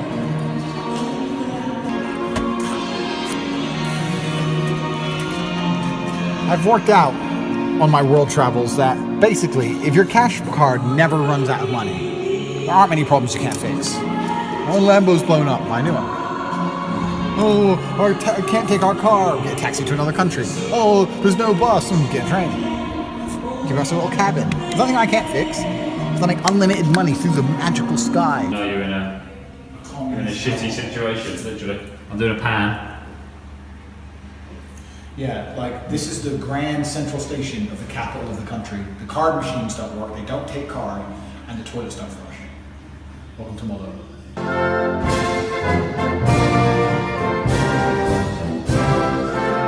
I mean, people say Romania is poor. Romania is rich.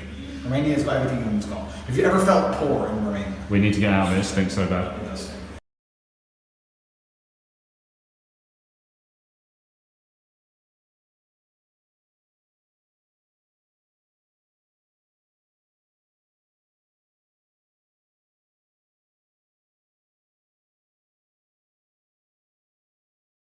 A sign of faith, we'll stand tall, so you don't fall. So we were leaving Moldova, aka White Africa, on this horseless communist carriage. Didn't look cosy, but looks can be deceiving. It's actually, you know, although I think it's crap for a train, it's alright. Huh? For a train, it's comfortable. Does the window open? The answer to Tristan's question was of course no, which led to us having the smelliest carriage of all time due to feet and other manly smells. I feel like this is probably the closest to prison I'll come. On a positive though, haven't had a top bunk for years, so that's a bit of excitement.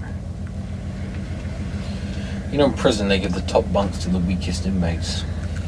Isn't top bunk a good thing? No, top bunk's the bad thing. What's a good thing? No, top bunk is the bad thing.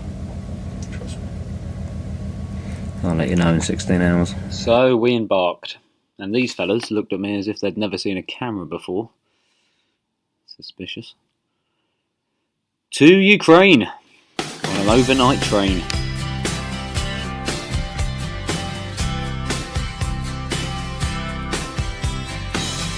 Call you up in the middle of the night, like a firefly without a light.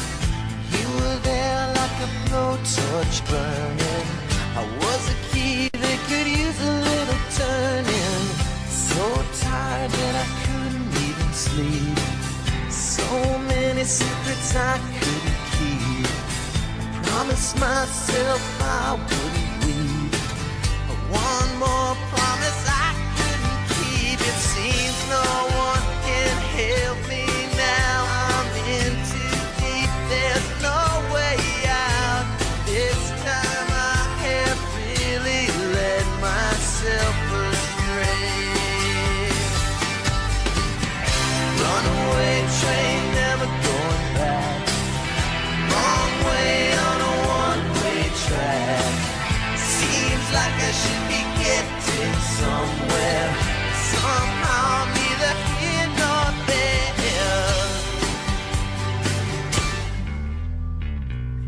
Can you help me remember how to smile? Make it somehow all seem worthwhile. How on earth did I get so jaded? Life's mystery seems so faded. I can go where no one else can go. I know what no one else knows. Here I am, just a drowning in the rain, with a ticket for a runaway train, and everything seems cut. If we get across this border, then strength.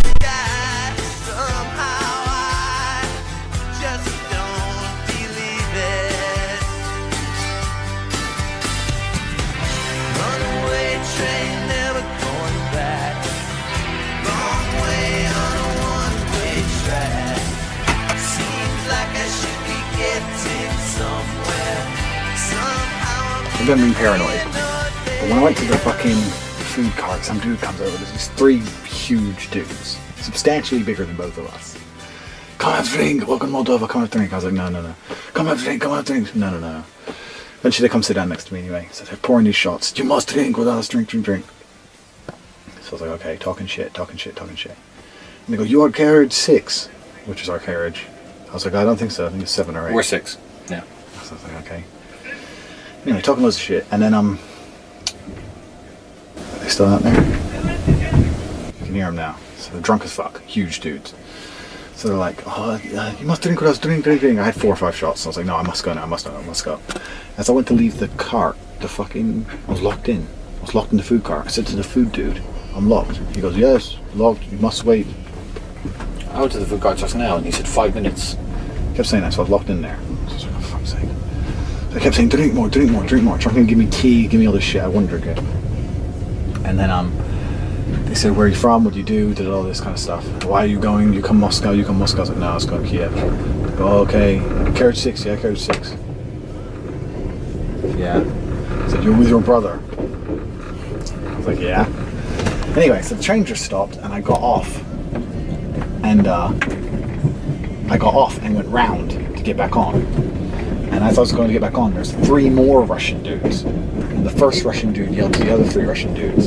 Something, London something, prosta, which would be stupid, right? In some languages. Maybe I'm just being paranoid. But I don't know. I don't know if they intended on. And it kept trying to look at my hand operation. But really they were trying to look at my watch. I think I'm stupid. Oh, your hand! So we've got 2 or 3 hours left. I'm not leaving this cart. We'll see what happens. They know we only have 2 or 3 hours to Kiev. So we have friends waiting for us in Kiev. Don't know. Maybe they could have just been being friendly, drunk, super friendly Russians. You never know. Put my shoes somewhere to throw down. Fuck throwing down, man. In this small fucking carriage, guys of that size, 6 giant guys. There's not a chance. Yeah. We can do that. If they're gonna rob us, we're gonna get robbed. There's nothing. Because they kept saying to me, oh, what weight are you? What weight are you? I said, 90. No, they surfing from my hand. Yeah. I said, fight it. I said 90. He goes, oh, me, and wrote down 138. The other guy wrote down 105. They're huge. They're huge. Much bigger than us. Much bigger than us. But when I was locked in, I don't know, why they locked the food carriage? Why lock me in there? They wouldn't let me in. They wouldn't let me in the food carriage. Wouldn't let me out. They kept trying to give me drinks incessantly, like for a good 10 minutes. No, I'm not drinking. 10 minutes of Why you got 2 eggs? One's me, one's you, supposedly. They gave us eggs. Yeah. You and your brother. I don't know if that's an insult or a good thing, or I don't know. Maybe they're just trying to give you food and drink. I was thinking if we get off this and they haven't started a fight on us, it means they were just being super friendly. Yeah, they seemed quite nice overall, but the fact, I don't know, maybe I'm too paranoid. I'm too paranoid, fair enough, because that's how I am. But even when I went to get up, to get out the cart, and I couldn't get out, and then I was sitting here, Russian dude here, so I'm out towards the aisle. Yeah. I go to try and get out of the car, it doesn't work. This guy was here, goes, I open, he goes, it doesn't work. He comes back, goes, sit down. So now I'm sitting here, I can't get out, dude's here. Yeah. This kind of shit, do you know what I mean? Like, I tried to prevent it happening, and they made sure it happened. I'm thinking maybe, and I'm not even I'm genuinely thinking, over the course of the conversation, I think they kind of liked me a little bit, and they thought, oh, he's a fighter, let's let him off, he's alright. But there's 100% they had the intention of robbing you. 1,000,000%. Because they knew what carriage, who we're with, yeah. What we have. Yeah. 1,000,000%. You're with brother and friend. They said that. Swear to God, they said you're with a brother and your friend. So this web series could end right here. Camera's gone. Watches are gone. Phone's gone. We're in Kiev. Nothing. But I don't know. But then, I don't know. Maybe they were just being friendly. Maybe I'm too paranoid. Are those eggs cooked? I think so. I don't want them. 3 hours. Alright, we're going to put the camera away. Fueled with only an egg gifted to us by the potential muggers, I waited by the door, safe in the knowledge that if one of them was to enter, they would receive one of the smelliest feet of all time to the face. So after surviving our 16-hour prison sentence, moving prison, in form of the communist train, we arrived in Ukraine, which was actually surprisingly colourful.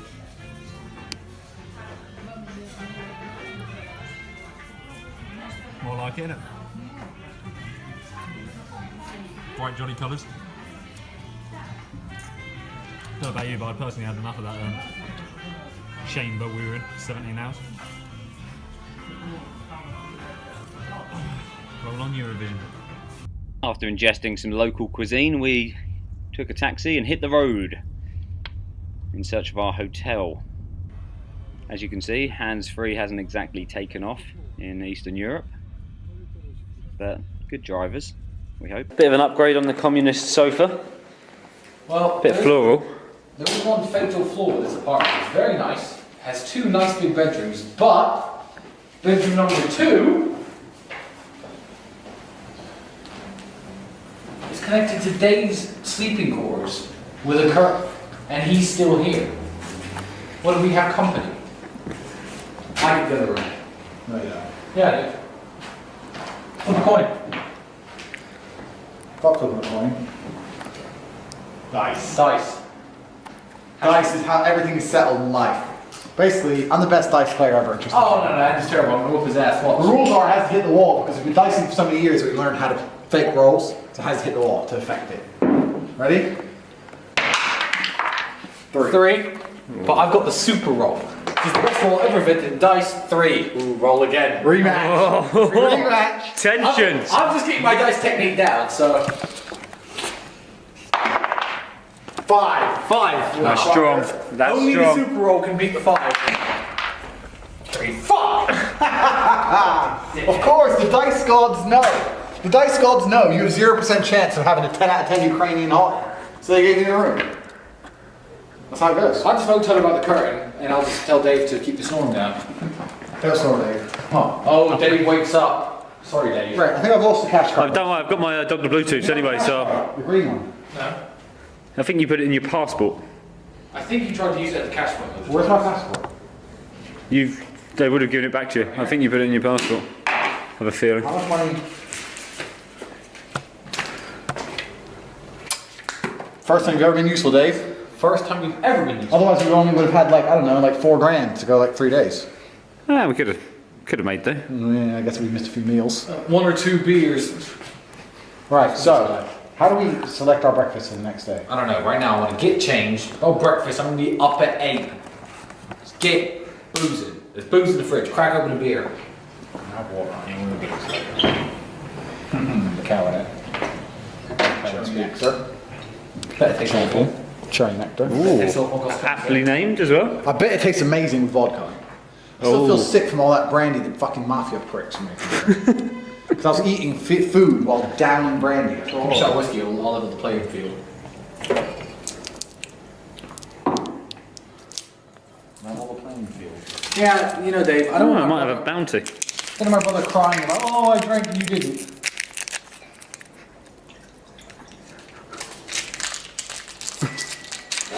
Lads. Fresh. Smooth bourbon. That's not fresh.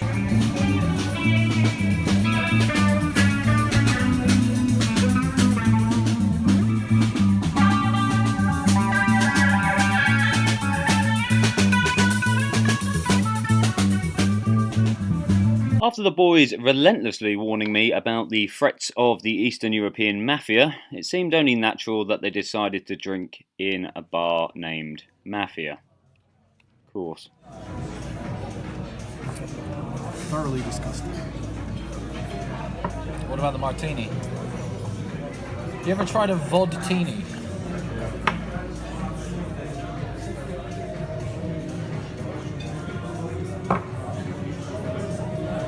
So Ukraine was proving to be as boozy as the Tates had promised. We then went to a club named Deluxe, where we were faced with a ridiculous amount of stairs. We joked on the way in that this is a way to keep out the drunks. Oh, the irony. The painful, painful irony. Depends on who's going to crack their head falling down these steps.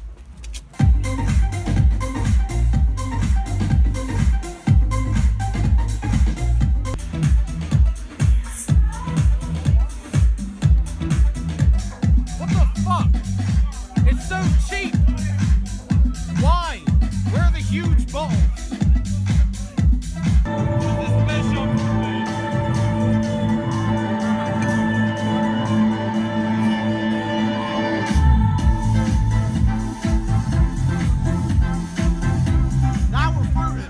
Look at this absolute hero dancing to his lost youth. And very well. Wedding moves. Nice. This is an example of why people who say DJs just press buttons are idiots. Look at him. He's pressing buttons and texting. So, talented.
Oh, those girls? The birds, yeah.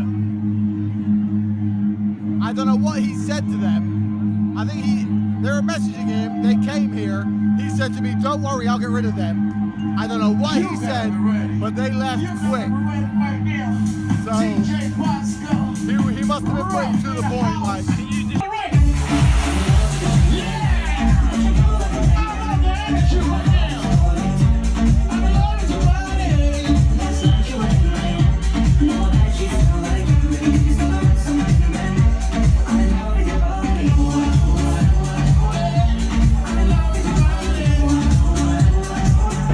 The night ended with Andrew's favourite impression of me. I made some new friends going down the stairs. Lovely little bloke.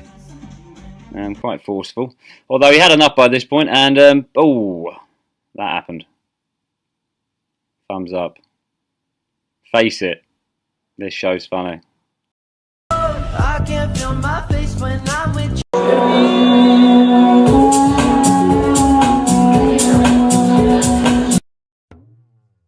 The morning of the Eurovision Song Contest, the reason we were in Ukraine, I found myself falling again, this time down a lovely escalator. Lovely escalator.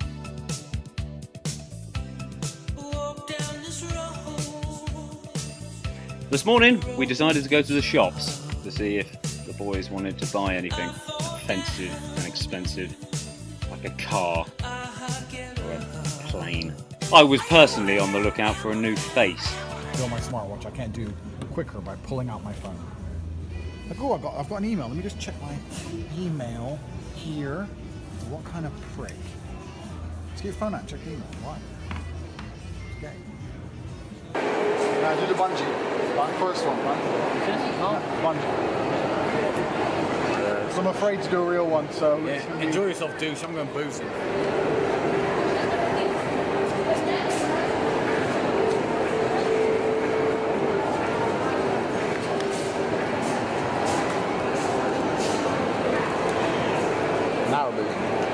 Now we're bungee-ing. You're just seeing cliffs and mountains and water, yeah? This is actually genuinely scary. Like, because I'm afraid of heights. It's actually realistic enough for me to be consistently on edge. Yeah, you're a little bitch, yeah? I'm reminding myself that I'm in a shopping mall. You're a little bitch, yeah? Because I am actually a bit afraid. You're a little bitch. Scared of the face mask, yeah? You're a little bitch, yeah? Hands free. I'm so fucking rebellious.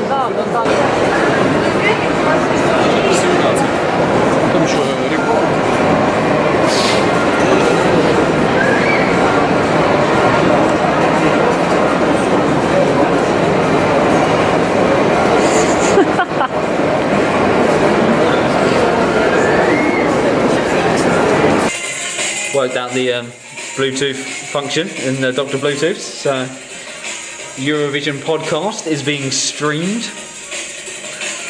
Apparently Lucy is the 5th favourite, according to the bookies. Obviously massive competition from Italy and France. Italy are looking very strong. Basically they've got a guy who's performing alongside an ape, so you can't compete with that.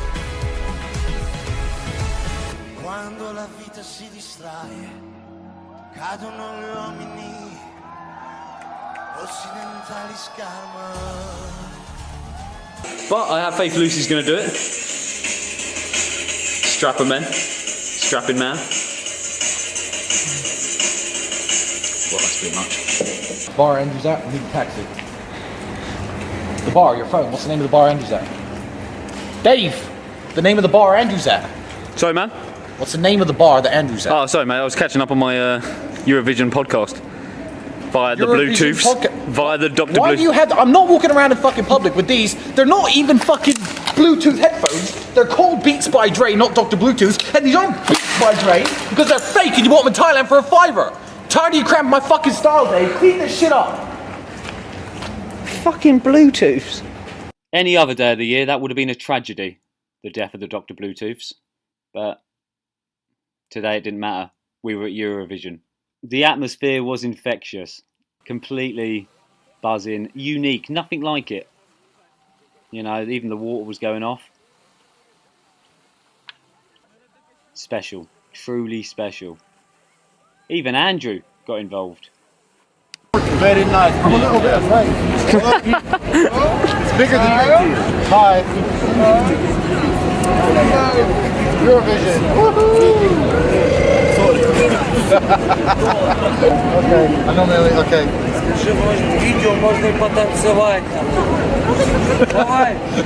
Thumbs up all round, because I was just minutes away from seeing Lucy Jones.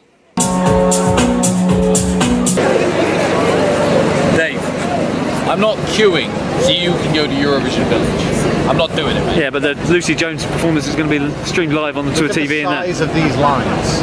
I don't give a fuck, mate. I'm not waiting this live, Dave. There's no way on earth we're waiting no way. In hell. To watch you lose the bet. on Eurovision. But the TVs are going to be, the TVs are on in there, big screen.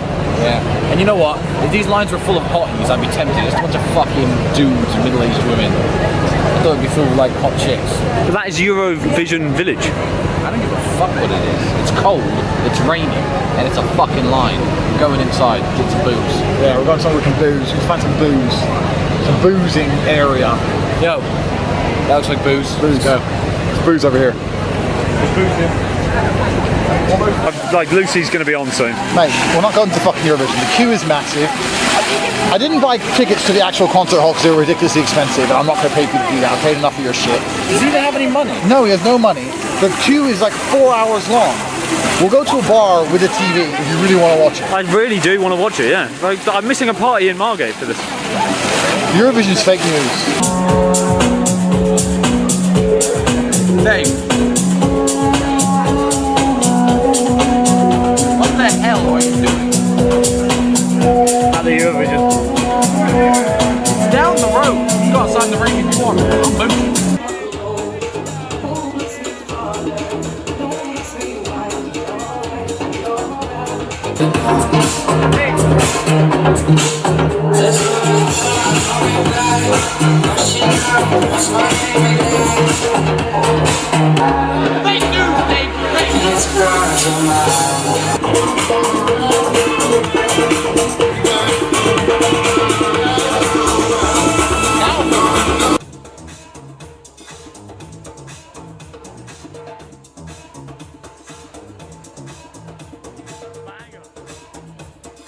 So, this was my alternative to Eurovision.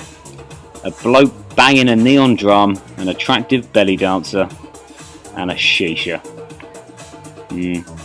Tristan made friends at least, they were having a laugh. Andrew didn't. My thoughts, of course, were with Lucy Jones. Weakness, it's a sign of faith. We'll stand tall, so you don't fall. We came fucking 15th.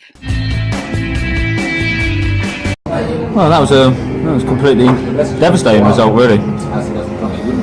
15th is kind of noble, but I really thought Lucy Jones was going to do it. I really bloody did. Face it, it hasn't happened. Gonna have to face reality. But yeah, still here, still Tate side, so it's all good. Taking the cars away. Go to Slovakia. Slovakia. Next stop, Slovakia. Hey? You need to leave. I think, well, I know that the free rides come from Eurovision. You're wrong about Eurovision. You did the Crips episode, fine, fair enough. But besides that, you pretty much missing out. You're a huge burden on every aspect of my life, Financial and emotional. and I want you to leave.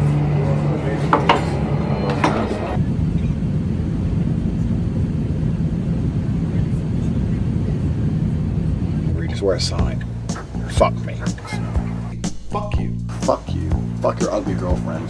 So fuck Christmas. Name fuck you. Fuck Christmas. Fuck your TV show. No. Fuck snow. Fuck snow. Fuck couscous. Fuck your ultrasound. Fuck your kid. Fuck Santa. Santa can fuck himself. Fuck snow. Fuck the bullshit. Fuck everyone. Fuck Christmas. Fuck the show. Place in the world that can fuck off. Belgium's pretty high up the list. Fuck your carrots. Fuck you. Alright, what do I get at the end of this? Where's the business deal? Where's the sweets at the end?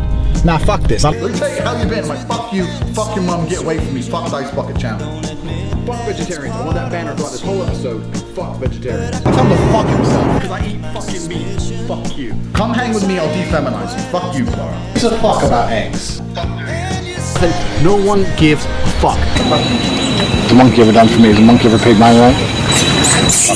That place. Everyone's been everywhere in Thailand. Fuck you. Better. It's less touristy. You're a fucking tourist. You're worth a pound. I'm overpaying. Fuck you.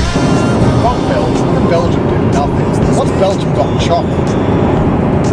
Well, it's chocolate shit anyway. Belgian chocolate's no better than any other chocolate. Fuck it. Can't. Whatever. Fuck that bitch. jacket. Why? Listen, I've been to France 4 times to fight. Guess how many times I've won? 4. Fuck it. I fucking hate this place. I fucking hate Thailand. And they eat so many onions, their eyes should be basically bulletproof. Belgium can fuck off. Call a 5-star hotel and clean sheets. So fuck yourself. Any of their shit. Rev. Fuck off, mate. You don't pay the fucking petrol bill. The French can fuck off. About that vegetarians. About that vegans with dead animals up and down this highway. Any of them I fucking can. Fuck you. The wind tells us what to do. Fuck you. Fuck Belgium.